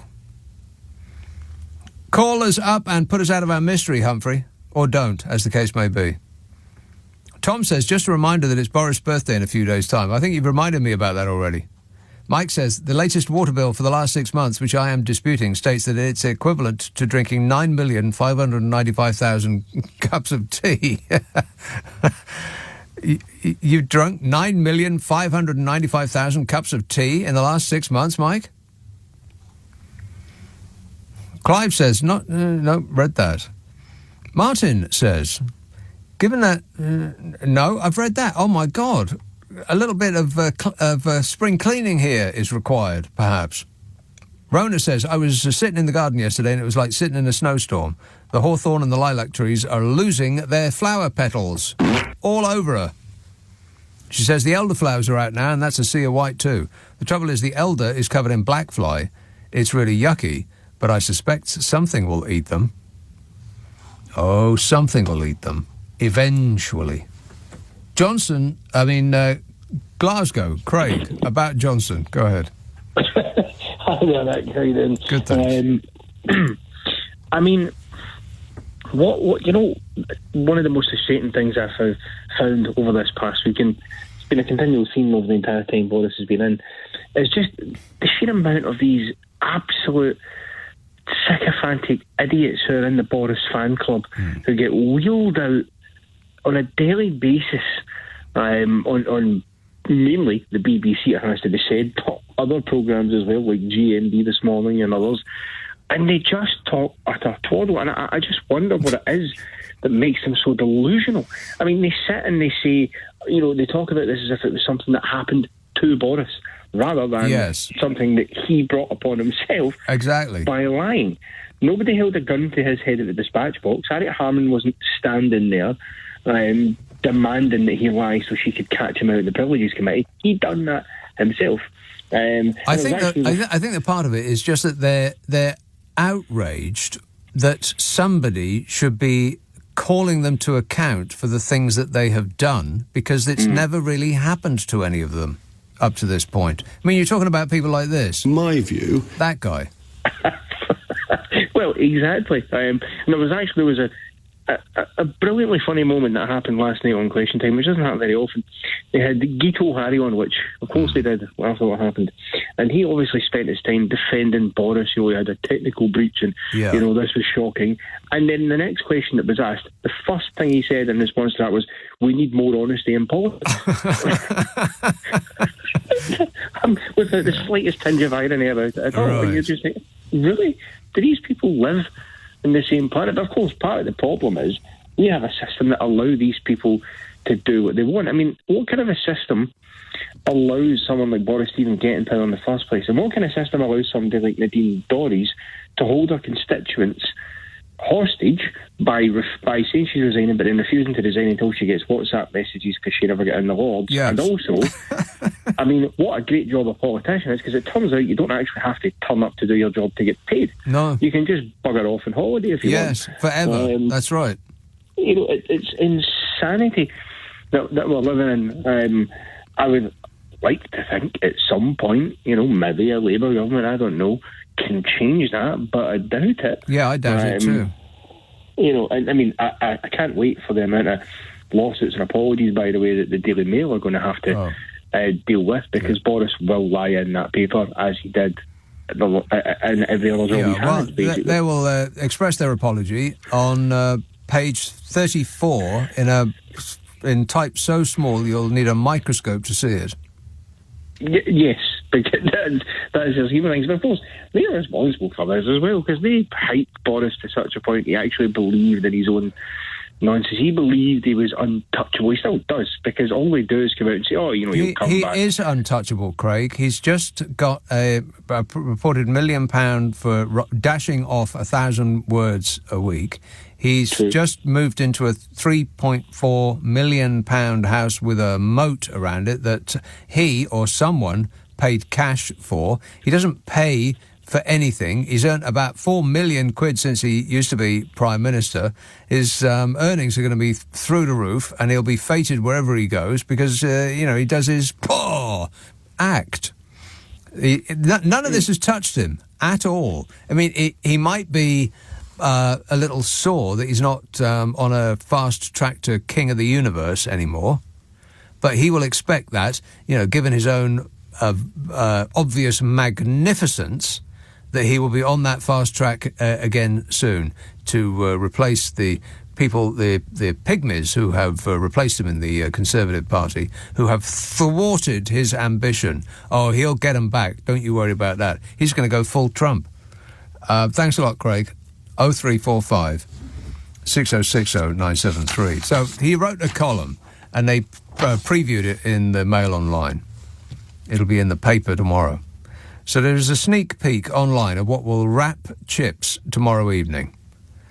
And, you'd think, when you're reading it, when you start out on the column, you think, how long before he can stick in a quote that he looked up about the Roman Empire or some nonsense fairy tale about Greek gods in order to try and impress us? And you will not be amazed to find that he does it in the fourth sentence. Well done, Bodge. Nothing if not entirely predictable. He says, I first thought that something was up when I saw a certain member of the cabinet had miraculously changed appearance. He's talking about people around him losing weight. He said he'd lost weight, and I immediately thought of Julius Caesar and his preference for well-fed colleagues. Yeah, you know what? I'm going to go ahead and not believe him. I'm going to go out on a limb here and suggest that Bodger did not immediately think of Julius Caesar, but rather looked it up much later, when he knew he was going to write about the one thing that he's a verifiable expert on, being overweight. Actually, I said it was predictable. He's nothing if not predictable. Actually, that's not entirely true, because I was surprised about the subject matter of his first column, weight loss. I suppose he's left all the wailing about how mean everyone's been for accusing him of the things he has actually done. He'll leave all that for a later date, when it'll seem like he's not such a whining baby. I'll save you the trouble of reading it. He tried a weight loss drug, but it didn't work because of his gargantuan appetite for everything. Cake, other people's money, other people's wives, cake. Did I mention cake? Apparently the drug didn't work. And now to lose weight he is, and this is a direct quote, back to exercise and willpower. Yeah, how's that going, Bodge? I can't comment on that. Yeah, you can't comment because your mouth's full. Rude. And when I read it, just before I came on the air, it had been shared by 38 people. 38. And when I looked at 9:10 tonight, that article having been up for 4 hours, it had been commented on by just 138 people. Excellent return on the investment. And the top-rated column at that time, from a person in Ireland, which says, this is just embarrassing for the UK at this stage. What on earth have you let happen to your hard-earned political reputation? It's gone. In complete tatters. And I think they're completely correct in every respect. Tom says, I forgot to add, the water situation would have been worse under Jeremy Corbyn. You remember Jeremy Corbyn, don't you? Yes, that's him. Thanks a lot, Jeremy Corbyn. You see what you've done to our water? Paul says, oh no, a hosepipe ban. How will Fishy cope with filling up his pool? Hey, good thought. That's right. Do you think he'll set up a GoFundMe page? I can't... No, you just put those texts back. I haven't read those yet. He's getting rid of the ones I haven't read and leaving up the ones I have. Not that I'm complaining or anything. Whinging and whining and moaning. It says, on a hosepipe ban, how will Fishy cope with filling up his pool? Do you think he'll set up a GoFundMe page? I can't stop worrying about it. It's stopping me from sleeping. Oh, no, wait, I think it's the heat, says Paul. You got to get a grip on that whole situation, Fishy. I'm gripping it. He is actually gripping it right now, as a matter of fact. Tim says, I hope you saw in the news today that baked beans producers will now be able to use... I hope you saw in the news today that baked bean producers will now be able to use Lincolnshire beans instead of foreign beans, which will solve the great baked beans shortage. This is a clear Brexit benefit. We knew what we were voting for. I did not see that in the news. Why are they using foreign beans when they could use patriotic Lincolnshire beans? And Alex says it's widely believed that Humphrey is in fact a new creation by famed comedian Dom Jolly. You'll surely be tickled that his character's existence is being so hotly debated. There's a hot debate? I had no idea. I just think it's a real person, that's all. No debate required. 0345 6060 973. Text 84850. Email nicka@lbc.co.uk. And if you're on Twitter, it's at LBC. Friday, Saturday, Sunday night at 10. Nick Abbott, LBC.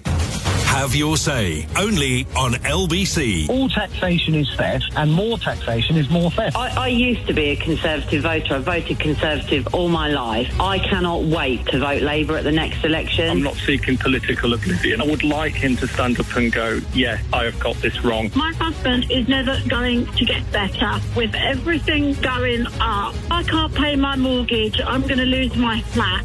Where is the fairness in that? Don't miss a moment. Catch up on LBC exclusively on Global Player. In a crisis, service matters. Which surveyed more than 10,000 energy customers and independently assessed the performance of every major supplier. Only one measured up. Octopus Energy is the only Which recommended energy supplier. Octopus Energy, recommended by Which 6 years running. You can't put a price on togetherness or excitement, friendship or achievement. And you can enjoy them even more when you hear every moment. Our best-selling hearing aids are up to £300 off and come with a 90-day money-back guarantee. Book your free hearing check today at bootshearingcare.com. Boots, with you for life. See bootshearingcare.com for details. With BT, staying in has never been so good. Now you can get BT broadband, even at ultra-reliable full fibre, from only $26.99 a month with no upfront costs. Plus, a £20 money-back speed guarantee and Norton security. Don't wait. Offer ends 29th of June. Switch to BT today and win at staying in. New customers, CPI plus 3.9% increase each March. 24-month contract, 29.3% UK coverage terms apply. If I need an eye test, I don't go to Specsavers. One thing you won't see at Specsavers is me. Do I go? Yes! I mean, no. Me, I don't go to Specsavers. Nor you, Spike? Should have gone to Specsavers. Nah. Hi, Specsavers, here for your eye test. They come to me instead. Come in, kettle's on. Thank you. If you can't go to Specsavers unaccompanied, we could come to you. See if you're eligible at specsavers.co.uk/home visits. Buy an approved used Skoda on Solutions PCP at 10.4% APR representative to get 2 years servicing, 2 years warranty, 2 MOTs and 2 years roadside assistance to use when driving to places like your 2-year-old's tutu party in Tooting tomorrow. Approve used Skoda. Available from today to the 3rd of July 2023. Skoda. Indemnities may be required. Available at participating retailers. Valid for vehicles aged up to 8 years old. Skoda Finance. Toodaloo. In a crisis, service matters. Octopus Energy is the only Which recommended energy supplier. Octopus Energy. Recommended by Which 6 years running. Leading Britain's conversation. Nick Abbott. Alexa, send a comment to LBC. Right, so what are we doing? Gibbon, we are doing a radio show, but it does remind me that I do a podcast with Carol McGiffin. Yeah. And we just recorded this Mondays today. Comes out on a Monday. It's about an hour long. If you wish to be amused, it'll be right up your alley. And this week we have something of a falling out about the class system. It wasn't, we weren't like screaming at each other or anything, but it was like borderline that we had to deploy our safe space words.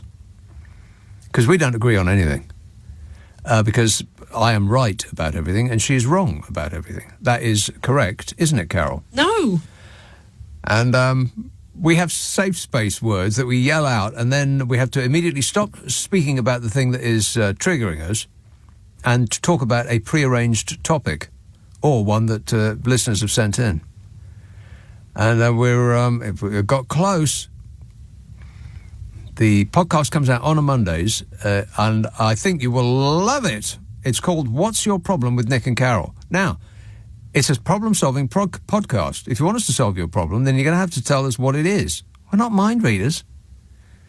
Nick and Carol at global.com. NICKANDCAROL at global.com, and prepare yourself to be totally satisfied. Oh, right, yeah.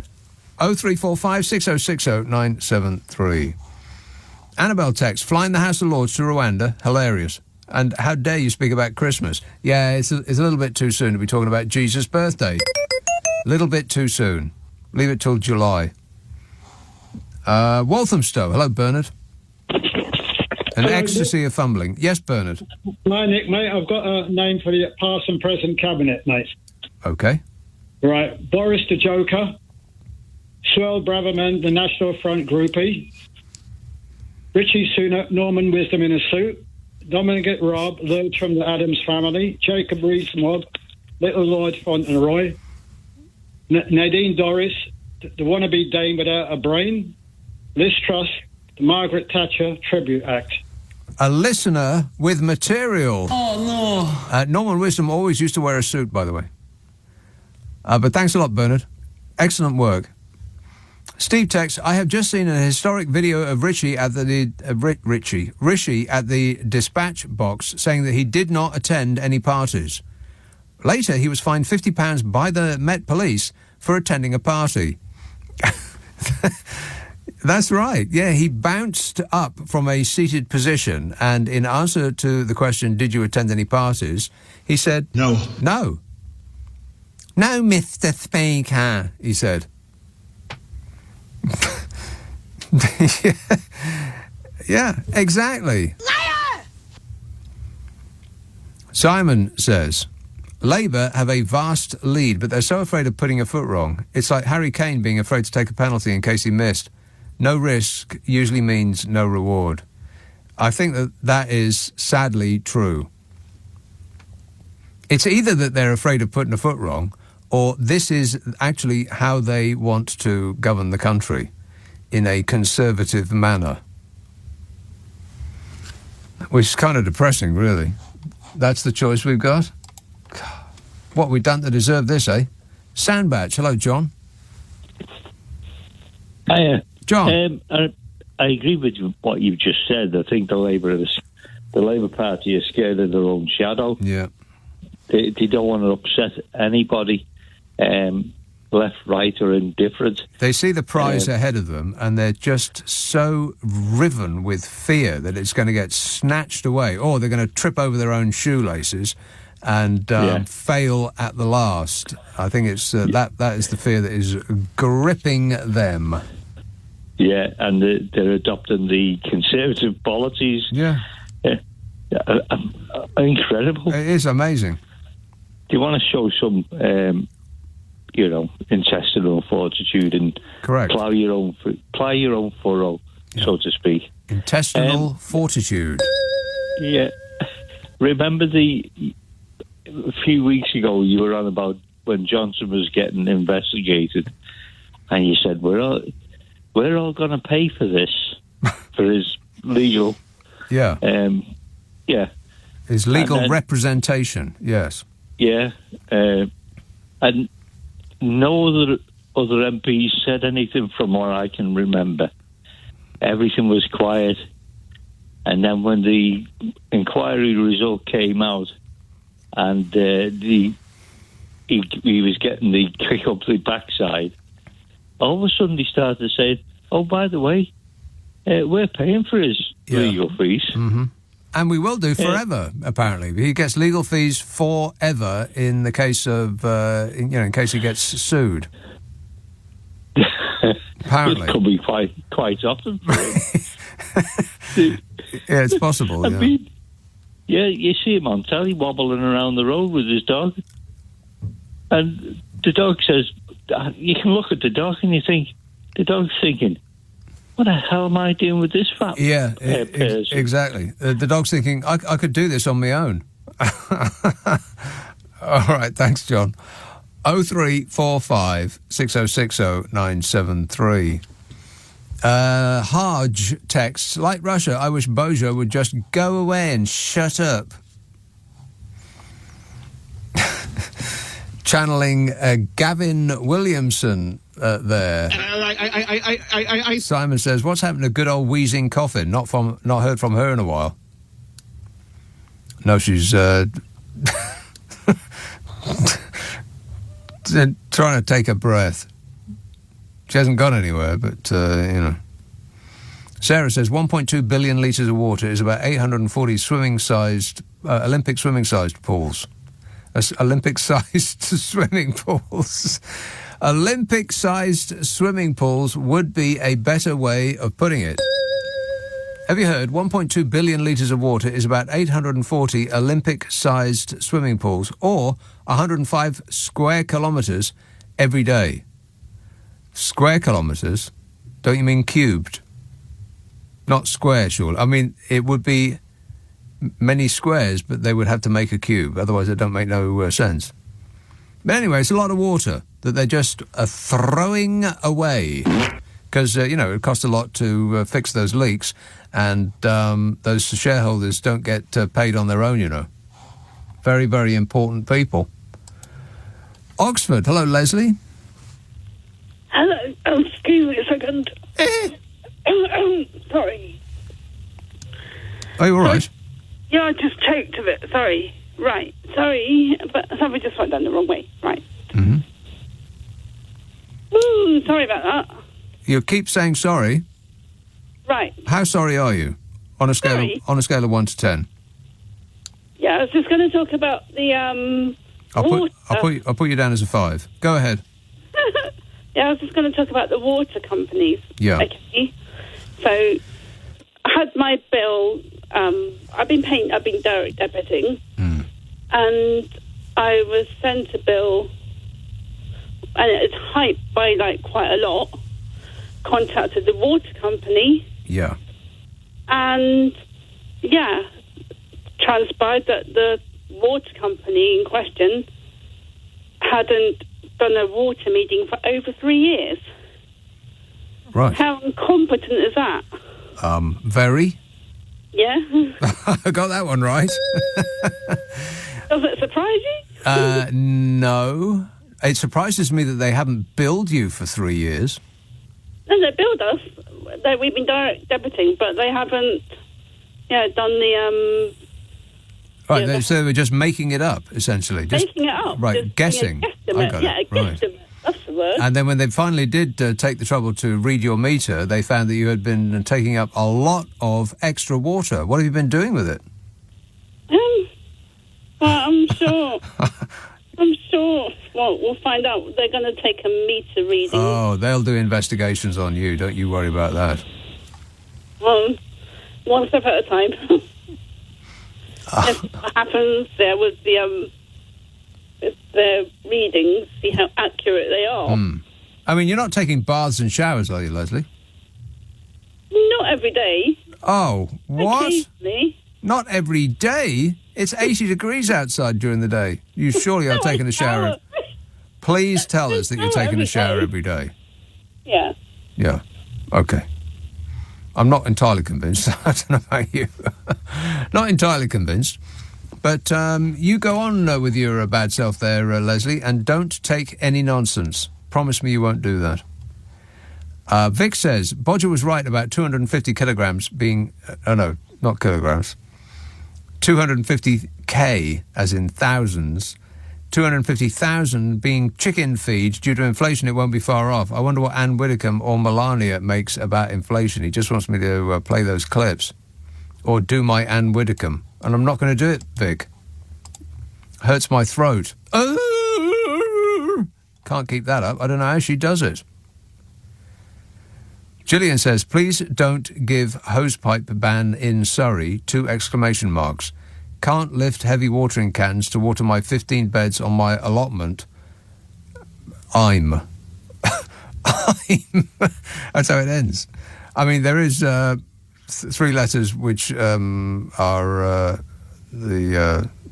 which is a way of saying a very, very bad thing. Disgusting. An acronym for a very rude thing, for which you should be ashamed, Gillian.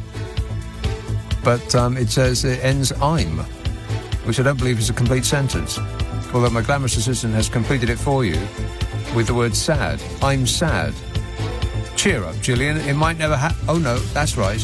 It already has. 0345 6060 973. Text 84850. Email nick@lbc.co.uk. And if you're on Twitter, it's @LBC.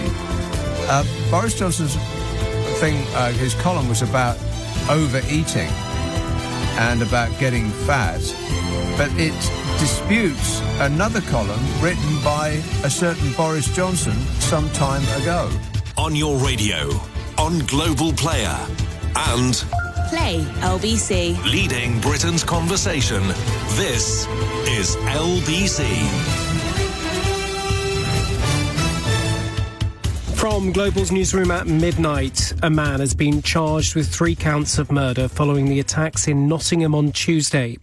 31-year-old Valdo Kalokani will appear in court today. Yesterday, a moment's silence was held for Grace O'Malley Kumar, Barnaby Webber and Ian Coates at the first Ashes Test in Edgbaston. Former England captain Owen Morgan says it was a fitting tribute to the victims. You look at the bigger context of things outside of Ashes and playing cricket. The purpose of sport is to bring people together and harmonise communities. Today is no different. I think it's a fine gesture by Ben Stokes and his team and Pat Cummins and the Australians as well. The former head of the police watchdog will appear in court later this month after being charged with sex offences dating back to the 80s. Among a number of other counts, 64-year-old Michael Lockwood is accused of raping an underage girl. He stepped down from the IOPC in December. Boris Johnson's been accused of breaking another set of parliamentary rules. An appointments committee says it only received 30 minutes' notice of his plans to write a column for the Daily Mail. It says it was a clear breach of its regulations. A hosepipe ban will be enforced across Kent and Sussex from the end of the month. South East Water says it is unable to keep up with demand for drinking water during the hot weather. Lizzie Norman's told LBC that she's frustrated. I personally don't think that is the problem. I just think that if we pay bills every single month for South East Water to provide us with water, then they need to deliver on that service and not blame their customers for what we are experiencing when actually all we're experiencing is summer. TV presenter Davina McCall, former England footballer Ian Wright and the actress Vicky McClure is among those to be featured in the King's first birthday honours list. Also recognised is the Chief Constable of Merseyside Police for her service and work she's done to promote the well-being of officers. Serena Kennedy's told LBC it's a real honour. Once I got the phone call to say that I was being nominated and my name was being put before the King, it was a very proud moment, but very surreal. This is not just a job. It has to be a vocation. It absolutely has to be in your heart. LBC weather showers continuing for most western areas later. Drier in the east with some isolated showers and highs of 27 degrees. From Global's newsroom for LBC, I'm Daryl Jackson. This is LBC from Global, leading Britain's conversation with Nick Abbot. You're joking.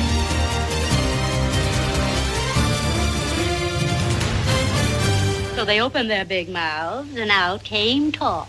Talk. So I haven't read the column, but I've given you an outline of it. Boris Johnson's column for the Mail is all about him not being able to lose weight, which is interesting because most of the sort of the feelings and the thoughts in that column are completely contrary to how he acted when he was Prime Minister. Back in June last year, he wrote a column. It's never mind about the column. It's what he did when he was PM. He defended ditching salt and sugar taxes designed to tackle obesity.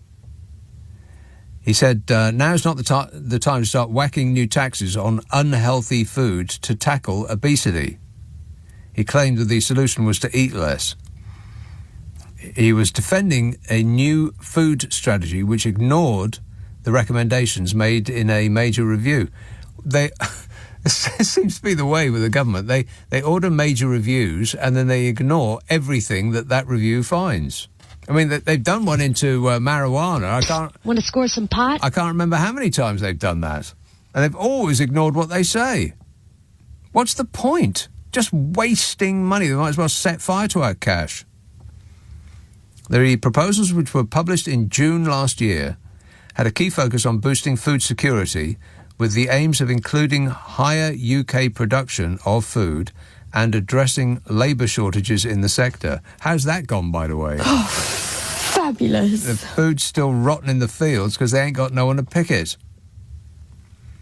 So that was another one of those I'm going to do this and I'm going to do that. Nothing ever happens. And the person who conducted the review was the co-founder of a restaurant chain called Henry Dimbleby. He said that the government's move represented some progress, but that it's not a strategy as such, and criticised the fragmented nature of policymaking in government over the issue. Yeah, that issue and many others, Bods? I can't comment on that. Yeah, exactly. So, now it's really serious, and it's very, very important that this obesity crisis gets addressed. But when he actually was in a position to do something about it, then, it's not the right time. It never is. Stephen says, I am more than a little surprised that Jack Grealish did not make the cut for Johnson's honours list for services to partying, support for the liquor industry, and for helping the travel sector with his use of a private jet to get to Ibiza. A puzzling oversight, says Stephen. Jeremy says it's become abundantly clear that Jumbo Johnson and this inept government have broken two golden rules in life regarding Brexit. 1, if it ain't broke, don't fix it. And 2, when it's broke, fix it. They refuse to accept that the country is badly damaged because of their handiwork and heading in completely the wrong direction. We need to return to the biggest trading bloc in the world as soon as possible, and any party proposing this will get my vote, says Jeremy. Yes, and will get the vote of many right-thinking people. There isn't this great... This is what's bizarre about Labour's policy on this issue, if indeed you can call their timidity an actual policy, that they're refusing to even address it because they think that... I assume that they think that there's still the same number of people who voted for the person who was going to get Brexit done are still there waiting for the benefits of Brexit. The ship's gone. It's sunk. There are no benefits of Brexit, and everyone who isn't a deluded cult member knows that that's true. The people realise they've been had, and they've changed their minds. That's not an abandonment of democracy. It's the opposite of that. People can change their minds. It's why we have an election once every 5 years. You get to change your mind. Camden. Hello, Claire. Hi, Nick. Claire. You were whining last week that nobody... Whining? That doesn't sound like me. Whinging and whining and moaning. Oh, yes, that's right.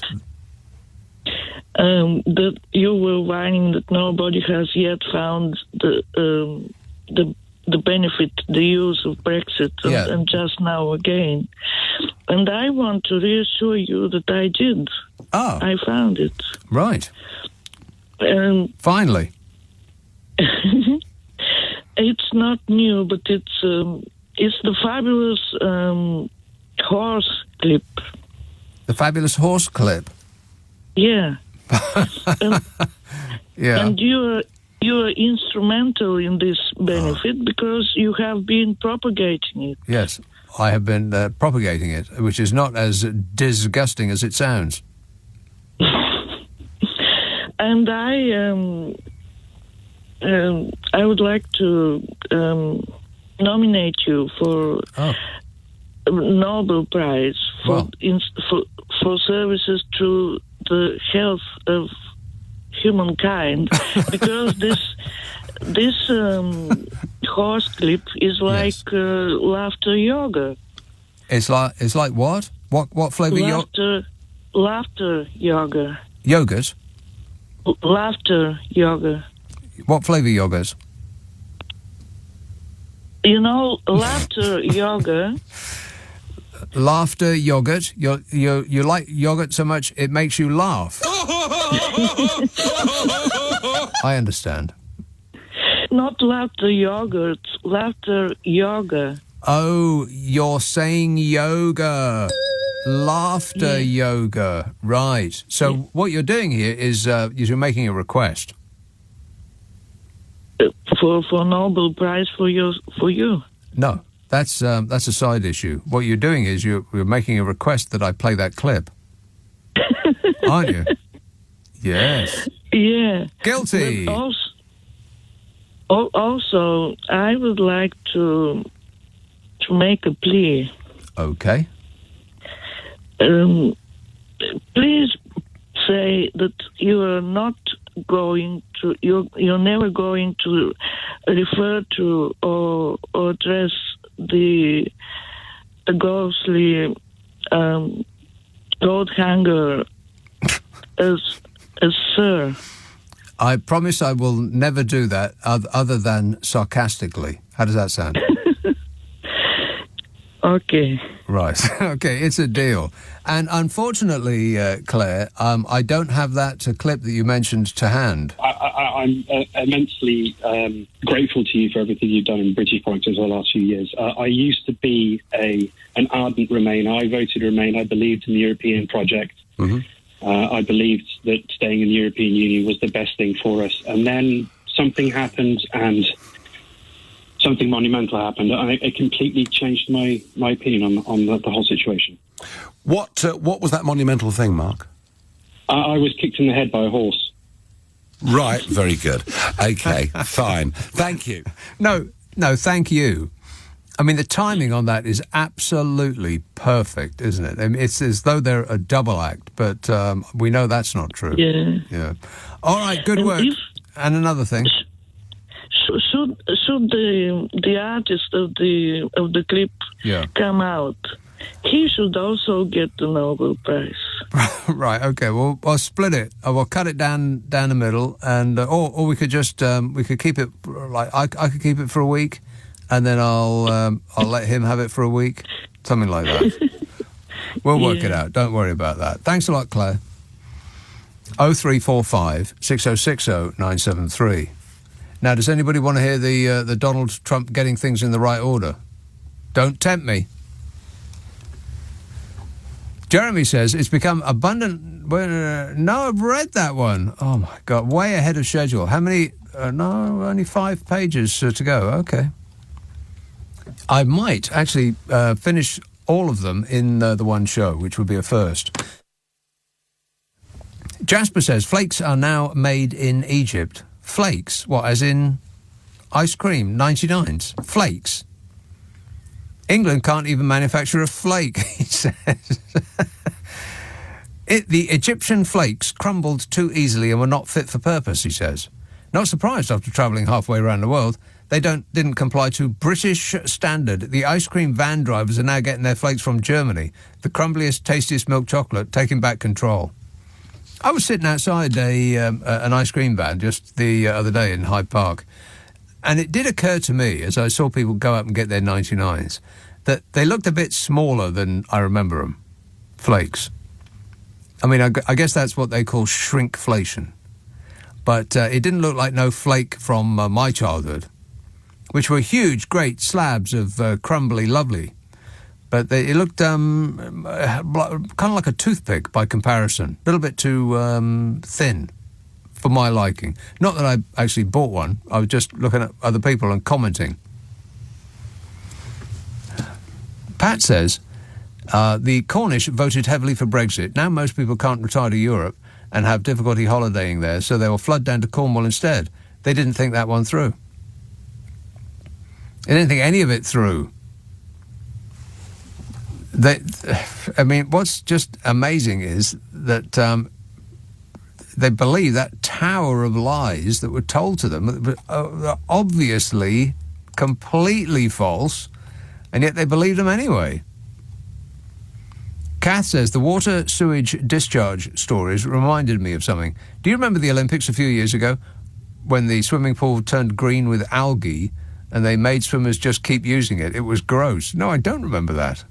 In Rio, the swimming pool turned green. Disgusting. I do not remember that. Liverpool. Hello, Chris. Hello there, how are you? Good, thanks. I've got a really strange addition to your show. I actually think we should form vigilantes to protect the communities, simply because over the last few weeks there's been things that have gone on that would concern a community. I don't want to sound racist, but Oh, I'm sorry, Chris. You just said the magic word, which was in that sentence, but. Oh, there's a picture of the green pool. Blimey, that is hideous. I can't believe that. Did that actually happen? Yes. Algae blamed for green Olympic diving pool. Wow, you wouldn't want to get any of that on you. Ew. Why does one pool go green and the other, which is right next to it, remain blue? It's a mystery, as Toya used to say. During the opening ceremony, the Rio Olympics organisers talked about a green environment. They were not talking about the pools at the Maria Lenk Aquatic Centre. But on Tuesday, the water in the pool where the divers for the women's synchronised 10-metre platform competed, officially called a diving well, it was dark green. The green hue, not Huey Green, that's something else. A green hue seen in the water was due to a proliferation of algae caused by a heat and a lack of wind in the venue. Oh, well, you know who knows a lot about wind? I know a lot about wind. I know a lot about wind. And you wouldn't want to get into a pool after Donald Trump had just climbed out of it. That is absolutely true. Hey, did you hear about him? He went to a restaurant? That's funny stuff. All right, I might get into that in a minute. And I need to talk about honours and Nadine Dorries and much else besides. So much stuff to pack in. How am I going to do it? This is LBC. Join me, Andrew Castle, here on LBC. Johnson quits as MP over Partygate. We haven't got a Labour government yet, but a lot of people would say that Boris Johnson has made that far more likely. He had an 80-seat majority. Admittedly, some extraordinary events in any parliament have unfolded, but he's proven himself not a man of application. Andrew Castle. With Enterprise. Whatever vehicle you need, whenever you need it. LBC. At Post Office, we understand the nation needs a holiday. Expect more rail strikes. Storm warning with high winds. So, to help you escape, here's a few moments of holiday bliss.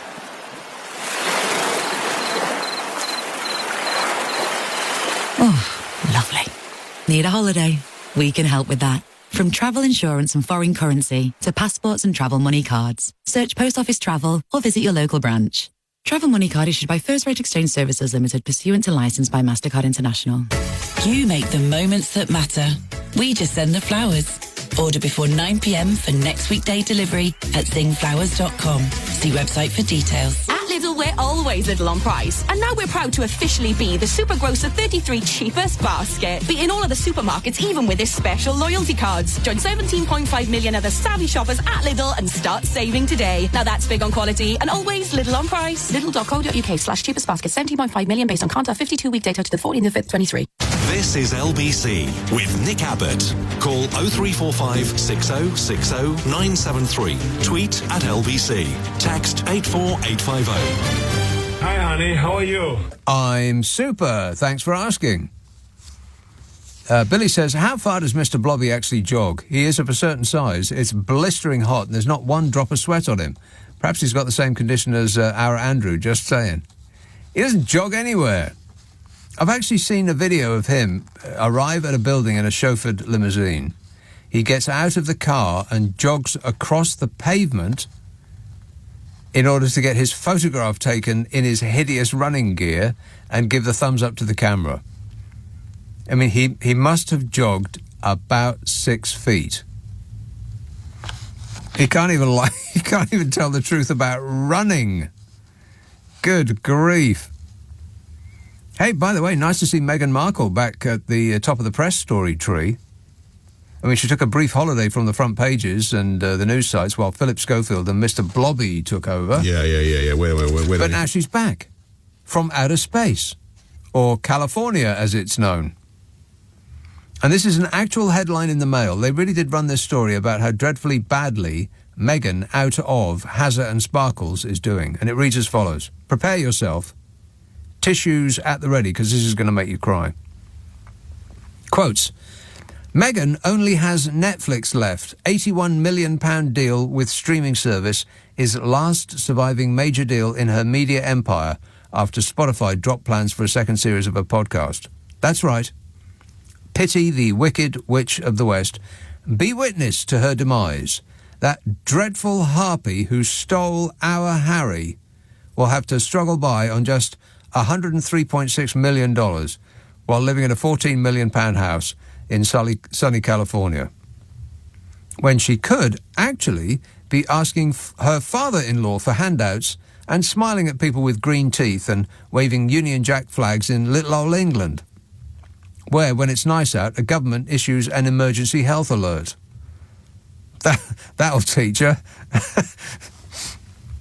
And the story really is about interest waning. You know, her getting her comeuppance.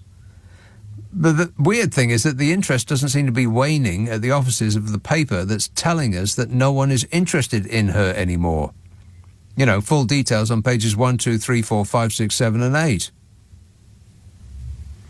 But she hasn't been around for a good long while in our newspapers because they were concentrating on other stuff. But it's been a couple of weeks, and so now she's back. She hasn't actually done anything. They've just decided to write about her again, to try to paint her as a loser, with the headline that she's only got an £81 million deal with a streaming service as her last surviving major deal. Well, she's just have to struggle by, I suppose, won't she? And in sillier royal news, the King has appointed his wife, Queen Camilla, to Scotland's greatest order of chivalry. Buckingham Palace has announced. Buckingham Palace said in a statement, that's the entire building, the King has been graciously pleased to appoint the Queen to the most ancient and most noble order of the Thistle. And I know what you're thinking. The Queen? The Queen's dead, isn't she? Must be a posthumous award. That's nice. No, it's his current wife, Camilla. She's the Queen of our hearts now. Yes? No. Not really. Appointments to the Order of the Thistle are entirely in the personal gift of the King and are not made on the advice of the Prime Minister, as are most other honours. The most ancient and most noble order of the Thistle, whose motto is, "No one provokes me with impunity." But it's in Latin, so it sounds smarter than that. It represents the highest honour the monarch can bestow in Scotland. Wow, isn't that incredible? And his own wife got it. That is just a remarkable coincidence, isn't it? I mean, what are the odds? The King gives out the highest Scottish honour that the King can give, and who should get it? The King's wife. What are the odds on that, eh? I mean, they must sit around all day just dreaming up badges and swashes and epaulets and funny titles that they can award themselves. They don't need to wait to be awarded a medal or an honour. They can simply invent one with garters or braces or some other accessory. Or they can revive some ancient old silliness and give that to themselves for excellence in being their excellences. Oh.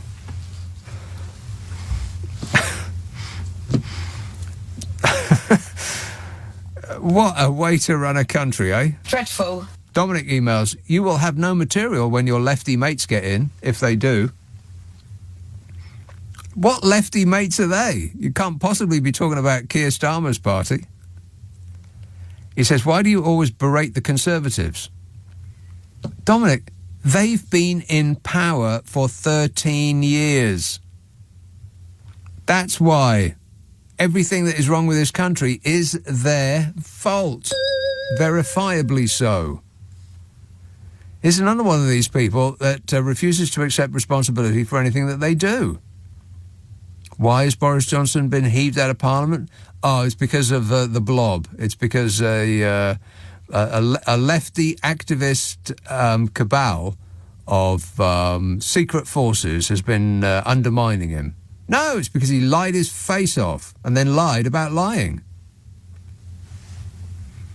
Dominic emails, "Why do you always berate the Conservatives? Your mate Blair misled the government with the war crimes." That's how it's written.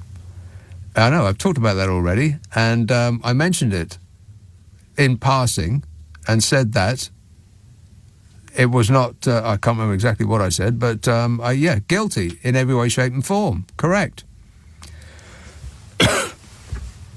He says, "Yes, the Conservatives are making mistakes, but dear God, if we get Starmer and that vile Rayner, then we will really be in hell," says Dominic. Another one of these deluded people who just keep coming out with, it's almost like they've been programmed, as though they are robots. Correct. Oh, yeah, but Labour wouldn't be any better. Labour were verifiably better when they were in power last. Everything was better under the Labour Party. The NHS, everything that matters to people. I mean, specifically the NHS. I mean, let's talk about that. It was when Tony Blair and Gordon Brown left to be replaced by the first of a string of incompetence. I think this is nonsense. The NHS had a record high rating from the people who use it. Us poor dopes who pay taxes. Now, not so much. The difference being 13 years of safe in their hands. And still, people cling to the idea that things would be worse under Labour. How could they possibly be worse? How could they be worse than the worst that's ever been? For instance, the NHS, which is most people's top priority. It's the country's number one priority. It's my number one priority up and down the country, and that will be our focus. But he ain't talking about the NHS. He's talking about stop the boats, stop the boats, stop the boats, stop the boats, stop the boats. Under my leadership, The government's priorities are your priorities. Yeah, no matter how many times he says it, it's still not true. The country's priority is to stop the boats. Isn't. And at the same time, I think people know that I'm relentlessly focusing on stopping the boats. We don't. And I'm relentlessly focused on stopping the boats. That's one of my 5 priorities, stopping the boats. And I think people know that I'm working night and day to stop the boats. I firmly believe that that's what the country wants me to do. That's what the government is committed to doing, and we're working night and day to stop the boats. That's what the country wants us to focus on, and I will keep at it. Yeah, keep at it. He is working night and day. That's what he said. I mean, that is obviously not true. Unless he's a vampire. Night and day he's working to stop the boats. How's it going, by the way? Oh, fabulous. Terrible. Still, it's probably Jeremy Corbyn's fault. Thanks a lot, Jeremy Corbyn. Bedford. Hello, Simon. Yeah, hi, Nick. How are you? Great, mate. I just want to contrast and compare, and I don't want to sound flakist, but I think that the quality of ice cream-based chocolate condiments is directly related to prime ministerial lies. The quality of both has gone down. Oh. You know, like back in the day, Mrs. Thatcher could spin a line and you kind of believed it.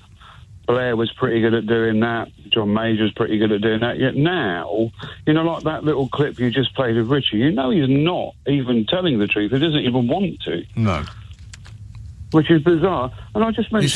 He's just doing what focus groups have told him to do, which is just to say the same thing over and over and over again. I mean, it's absolutely excruciating. He is absolutely abysmal at his current job. I mean, really, really bad. Boris Johnson is a terrible... Boris Johnson is a terrible person, but he's a brilliant politician in that he can just weave a spell and hypnotise people into supporting him. Rishi Sunak, I mean, good grief, you wouldn't buy double glazing from Rishi Sunak. No, you wouldn't buy anything from him. And can I just mention this as well?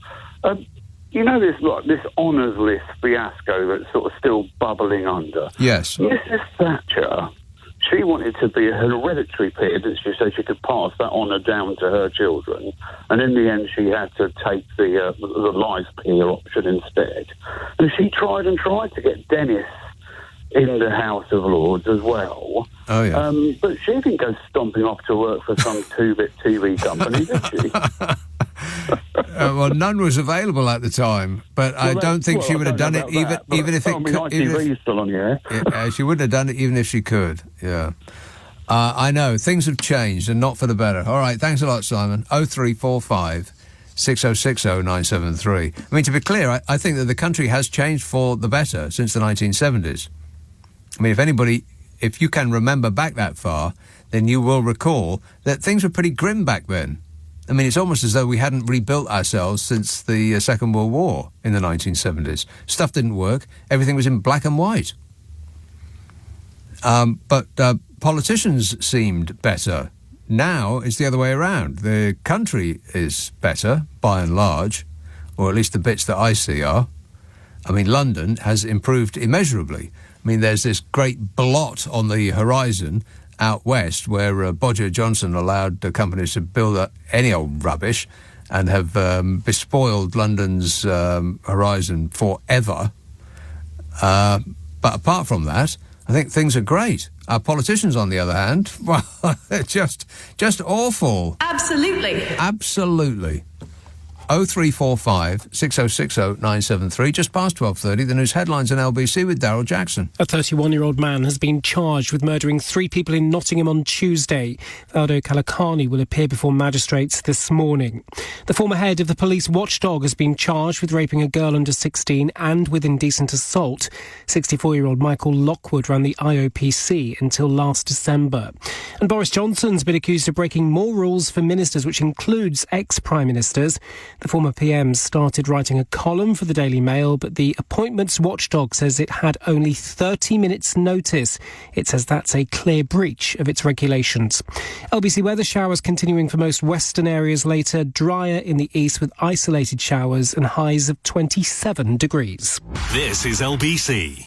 The Ford Ranger, a vehicle for all terrains and every passion. It's a workmate, a playmate, and to its drivers, a soulmate. So how do you improve the Ford Ranger? You go all in. The all-new Ford Ranger, the UK's best-selling pickup. Now available with rear bumper steps, tailgate workbench, and enlarged load box that can fit a Euro pallet. Go break it in. Search all-new Ford Ranger. Ford Pro. Driving productivity. According to SMMT data, features may be optional extras with additional cost. Did you know Vodafone launched the UK's fastest Wi-Fi technology throughout the home? Really? Yep. So what does that mean? That means you can game, stream and surf at speed in every room. Bedroom? Yep. Bathroom? Yep. Attic room? Yep. Panic room? If you have one. Games room? Where do you live? Wow.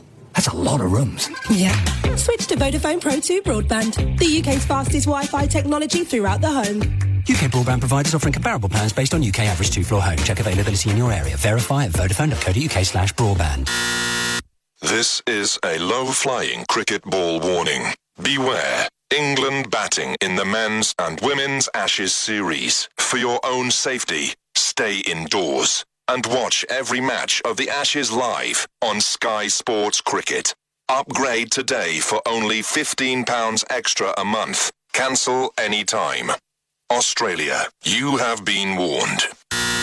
Offer ends 3rd of August. Sky Q required. Further terms apply. This is LBC with Nick Abbott. Call 0345 6060 973. Tweet at LBC. Text 84850. What number are you calling from? Blimey, you could have driven a bus through that gap. What number am I calling from? 080, what is it? 03, hang on a minute. 0345 6060 973. Yeah, I know. Pauline texts, Sunak was complicit and enabled Johnson's actions during COVID. He only objected to the Pincher incident. Also, his actions are biased mostly to the rich. Well, that seems to be completely correct in every respect. I mean, there's that famous clip of him addressing a garden full of the rich, saying that the previous government's policies had diverted some government money to poor areas. And that obviously had to be fixed, he said. And so we're now giving it to you people who've arrived en masse in your Volvos and your BMWs. What's amazing, really, is that they're saying the quiet parts out loud. They just don't care what you think. Yeah, I mean, verifiably so. The policies are aimed at the rich. That's why he keeps going on about the small boats. He keeps going on about the small boats because he thinks that's what the less intelligent will respond to, while he's picking your pocket, metaphorically speaking. He's going to hypnotise you with the idea that fewer foreigners are going to be living next to you, and when you walk away from that exchange, you'll find your wallet's empty. It's his number one priority. Holton, Barry. Oh, Barry. Hello? Yes, sir. Yes, I'd like to make my point. I'm sick of what I'm seeing in today's public. I'm sick of the youngsters, and I'm sick of almost the middle age. Listen, I'm 55 years old. 55 years old. I've been working all my life. I've been working in the steel merchants, and the people that I see growing up round my streets. Listen, growing around my streets. Yeah. They don't try hard. They don't do anything for society. They come out of college and they think they've got a divine right. Listen, to work hard and do nothing for their life. Whilst I'm sitting here. Oh, sadly, we ran out of time on that call. I don't know. I just didn't believe a word of it. How about you? Phil says, if the government can renationalise failing railway companies, why can't they do the same for the water companies? Yeah, Exactly. Why did we sell our water in the first place? We're the only country in the world that's stupid enough to have even contemplated doing that, let alone actually doing it. And why have we made the same mistake year after year after year by continuing to allow them to siphon the money that should be spent on fixing leaks and building reservoirs and creating an industry that is fit for the future, but instead it just gets drained out. All that cash, hundreds, billions of pounds since privatisation. It's something like 70 or 80 billion pounds that, if it had been spent on the water industry itself, nobody would have a hosepipe ban right now. We wouldn't even be thinking about it. Everything would be perfectly fine. We'd probably have the best water industry in the world. But instead we have one of the worst in the first world, but a lot of really, really rich people.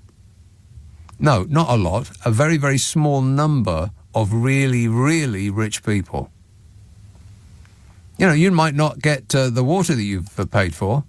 You'll still get the bill, and your bill will go up, and you still won't get any water. You know, but at least a lot of people who were already rich have got even richer. So, silver linings.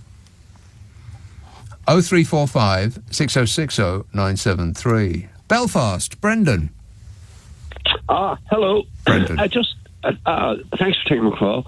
I live in Belfast and in Northern Ireland, or Northern Ireland. Aye, that's it. And with all the bad news and the depressing austerity and everything and what's happened over the... I just got cheesed off and sick listening to it. Mm-hmm. So this morning I got up at 9 a.m. and jumped into my wee oil banger and drove 12 miles to my local beach, which is absolutely gorgeous and is used by people from all over the world for training for swimming, because it's, I think it's Blue Flag, it's called, you know, it's safe, right. It's swimming. Yeah. And there are what we call willicks, you would call whelks. Oh, yeah. And you can pick them there, and I was picking a few whelks, and the next thing, I had never seen anything like this in my life. I was thinking about the modern Greek tragedy of the boat. Of the what? The modern Greek tragedy. You know, the boat that sank with all the immigrants and refugees and everything else. And I was thinking, this is absolutely, what kind of world do we live in? Because the small boat is still floating. It's not a small boat, it's the people in the boats. But I was just thinking along those, reverie. And suddenly this huge super yacht just came past the rocks. I mean, almost within touching distance. Right. I had never seen a super yacht. Well, I had. The only other one I saw was the Saudi princes when I was in Marmaris in Turkey. I have an interest in boats, and I have the boat app and plane app, and I'm a radio, but I'm a nut. But so you'll get no argument on that score from me. Go ahead. Good. But I have enough arguments with myself. But anyway, so this super yacht, it just kept coming. You know, the forward deck. And it kept getting bigger and bigger and bigger. I think sailors call it the front. Yes. Yes. And I noticed right away that it was called the Chaos. That's K-A-O-S. Yeah. And I couldn't believe it. So then I looked to my left. Now, this is quite a small beach. Now, it's a sandy beach. It's absolutely stunningly beautiful, and it was quiet at that time of the day. There was only about 3 or 4 of us, and next thing, 2 stretch limos with 2 Range Rovers in front, 2 Range Rovers behind, and a couple of vans arrived, which is, you don't see that in RV Beach. No. So around, I think it was 8 people I counted, got out wearing bedroom gowns, like bathrobes. Oh, yeah. Are you serious? Right, so they got out, men and women, and they went down to the water's edge, took off their bathrobes. Oh, disgusting! Jumped. They were wearing obviously swimming costumes or shorts. Thank goodness for that. Yeah, jumped into the water, played about and splashed and did everything else. For about 25 minutes. Are they crazy? Do they not get the news on those boats? Well, what do you hear? So they come back out of the water. Their assistants from the Range Rovers all ran over to dry them off and everything else. They put their gowns back on, climbed into the stretch limos, and disappeared. Yeah. So to hospital, I would think. I didn't know. A very rich hospital. I didn't know what to think. So I went on my app. Yeah. I cannot wait to hear whose boat it was. Go on. It was the Walmart Heiress and her 400 million quid yacht. Is that 400 million, yeah. I mean, it was superb, I have to say. 400 million quid for that boat. And it's moved off now from our beach. And it's now, according to my tracking device, in Scotland. So I don't know why they've decided to come here and go to Scotland, but I'm just saying that it was just you don't expect to see that. Because some people who own those big boats, they don't necessarily use them themselves all the time, and when they're not on them, they rent them out to other stupidly rich people. Yeah, I know that. But apparently, when I was checking news stories on BBC and other news outlets are available, I was she was on board. She is there, and she's worth, I don't know, a couple of billion. Yeah. And I was thinking to myself, how's me picking free whelks and thinking about the immigrants in the small boats, and then the sort of I don't know what the word would be, the something of poverty and richness right in front of my eyes, and I thought to myself, this world is crazy. Well, you both got wet with the same water, so there is a certain levelling up with that. I would say, see the six places removed from everyone. Well, I was about one person removed from one of the richest women on the planet. Yeah, and if you'd made a move towards her, you would have been greeted with a strong message. All right. What did I say? All right. I've got I've just been shown a picture. Hang on a minute. You see wow! Good grief! It's blue. It's white with blue on top. Yeah, it's the biggest yacht ever built by the Norwegian shipping company, and they've also done all the oligarchs and the Saudi Arabians.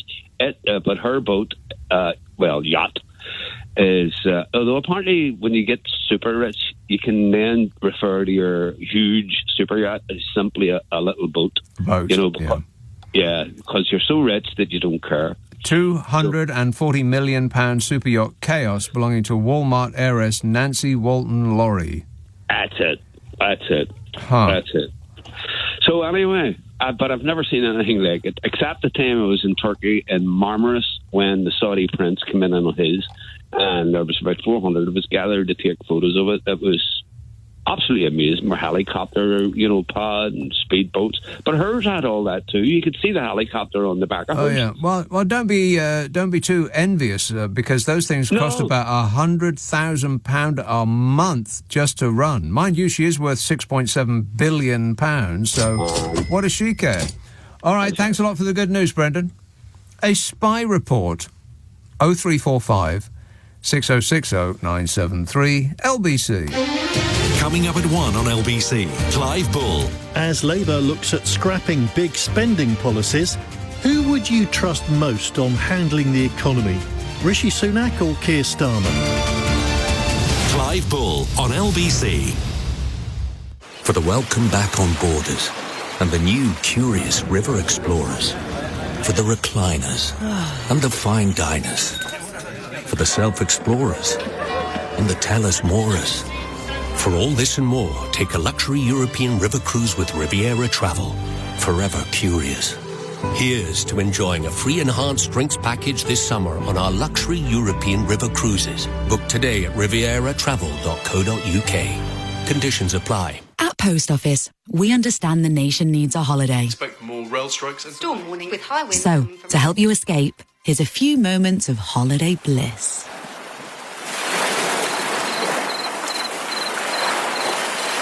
Oh, lovely. Need a holiday? We can help with that. From travel insurance and foreign currency to passports and travel money cards. Search Post Office Travel or visit your local branch. Travel Money Card issued by First Rate Exchange Services Limited pursuant to licence by MasterCard International. I've just sold my car. All right. I got a quote in 30 seconds from We Buy Any Car. Drove to my local branch in 13 minutes and cash is getting sent to my bank. Oh, nice. Just sold my car to We Buy Any Car. Just sold my car to We Buy Any Car. To find out how much your car's worth in 30 seconds, enter your reg number now at WeBuyAnyCar.com. Admin fee may apply. For more information, visit WeBuyAnyCar.com/info. This is LBC with Nick Abbott. Call 0345 6060 973. Text 84850. Alexa, send a comment to LBC. Thank you for holding. Your call is important to us. Yes, your call is very important to us. Sean in Lincoln. Sean. Hi. Have a good night. Sean. I'm living in this country 24 years. I'm come from Iran originally. When I came to this country, I was 18. Since then, any time is close to the election, they're just picking us on asylum seekers, refugees, people coming from abroad to this country. Mm-hmm. It's been always like this for the last 24 years, as long as I remember. We are the easy targets to get blames for everything. And in a very funny way, whenever they're speaking about us, suddenly out of nowhere, some accidents happening, and there are foreigners involving to it. It's like the situation which is last week happened in Nottingham. And it's really question marks. Who is behind of all of this and why? I think it's a time the government coming clean and speak honest to the people, to the British people, and say the truth about us. We are not here to take the taxpayer money. United Nations is paying for every asylum seekers in this country. If you guys don't have a plan from the beginnings to how to treat us, to how looking after us, and also, on the other hand, there is no any fire without the smoke. When we are going to Iraq, when we are going to Afghanistan, when we are going to Libya, these people are going to run away somewhere. Well, yeah, that's right. But it also is the easiest trick in the political book. You just point at an identifiable minority and you tell the slack-jawed morons that you're trying to appeal to that everything that is at fault with the country is their fault. And it works pretty much every time it's ever been tried, because there's just enough people that want to believe that. Thanks, Sean. 0345 6060 973. And that's what this is about. The country's priority is to stop the boats. It isn't. And at the same time, I think people know that I'm relentlessly focusing on stopping the boats. Yeah, I know, because a focus group has told you to keep saying that over and over again. So regardless of what question he is asked by an interviewer, he's just going to repeat that on heavy rotation over and over and over again. It's absolutely excruciating watching him being interviewed, because you know that he's not going to answer whatever question the interviewer comes out with. He's just going to say, well, my top 5 priorities are stopping the boats, and stopping the boats, and stopping the boats, and stopping the boats, and stopping the boats. He just keeps saying the same thing over and over again. It's absolutely painful. And he does this thing where he bobs his head around like he's trying to dodge incoming shells. He's just very bad at his job. I don't know what we've done to deserve this, but it must have been pretty bad. I just wish I could remember what it was. I've been very bad, but I can't remember why. Maybe it's your fault. It's probably Jeremy Corbyn's fault. No! Let's have California. Hello, Kyle. Hello. Kyle. How are you doing? Good, thanks. Good. Glad to hear it. The sun has just come out here, which I'm very happy about, because I heard the weather was fantastic back home. It is and great. It's been very grey and gloomy here. Oh, well, I'm pleased to hear that. Good. So, is there more to this than the weather report? Yes, sorry. So, on water, you were mentioning. Yes. Now, these water companies, it drives me absolutely potty. When I started my career many moons ago, I was in the crazy world of investment banking, and I was in there for about 5 years before I managed to escape. But I've got many stories from those times, and the craziest ones that I can remember is about how the point of them is to serve us, right? It's supposed to be a water service for the British people. But some of these companies that were owned by offshore entities, wealth funds, or other countries' energy companies, the financial mismanagement, Nick, was astonishing. Now, when you say mismanagement, do you mean the funneling of the public's funds into private pockets? Or do you mean that there was actually that they didn't know what they were doing and they just lost a lot of money? Which do you mean? So both. Right. So on the Great. first one, completely agree that it doesn't make any sense, to me at least, for British people to be paying for their water and then for the profits to effectively be skimmed off to be paid as dividends to the Singaporean wealth fund or whoever it is that owns it. It is quite obviously completely insane. Yeah, but the argument is from the David Camerons and George Osbornes and Liz Trusses of this world is, oh, well, free market, these Singaporeans or whoever it might be, they're just cleverer than us, so they'll be able to, make the water companies function better and all this, that and the other. Yeah. And if that was true, then the argument might make sense. But, Nick, honestly, it's really not reported in the media. Just earlier today, I was Googling around on it just to see if it's been widely reported. And I think it's because you have to really dig into the financial reports and do all the boring stuff I did when I was a miserable 20-something in Canary Wharf. Yeah. But what you find, which is really strange, is that basically they bet that inflation would go up. Because if inflation goes up, that means rates are going up, and so the rates they pay on their debt would go up, and these businesses are often highly leveraged. So they kind of put in place this insurance, quote unquote, which they thought they were so clever about, which is called inflation-linked swaps. Now, what that means is if inflation goes up, they get paid money. But the other way around, if inflation stays lower than was expected at the time they entered these agreements, they actually owe their counterparties money. Now, I can't go into the specifics, but believe me, it's, 9-figure amounts we're talking about here. And what would happen is, on some of these insurance products, quote unquote, that they bought, effectively every 5 years or so, for regulatory reasons, they would have to come back to the bank and say, look, we're in the whole X million or 100 million pounds. We can't pay that now. But if you push that out for 5 years or 10 years, I promise we'll pay it then. Right, can I?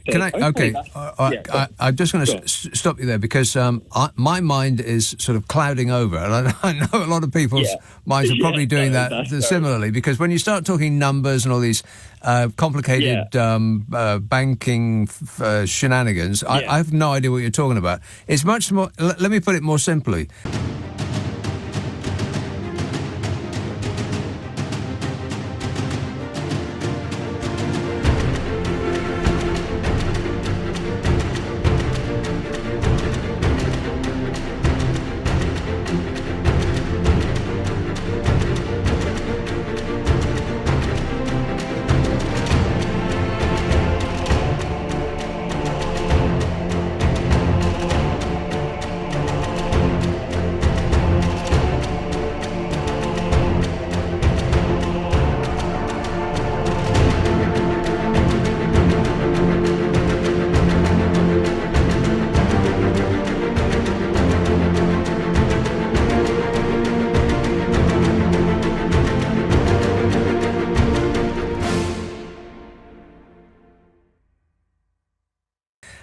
a company that I was just talking about that is telling its people that you can't get the water that you have paid for, made a loss last year and still paid its shareholders £120 million in the year.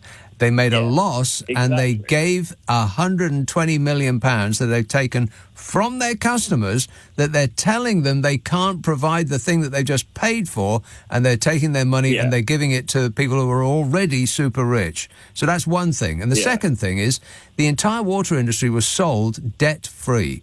We swallowed the debt that came with the water industry, and we essentially gave it away to people who bought it, who then have, as you said, leveraged it. They borrowed money against their assets to the tune of about 50 or 60 billion pounds, and they gave it that money that they borrowed on the assets that we gave them, and they gave that 50 or 60 billion pounds to themselves.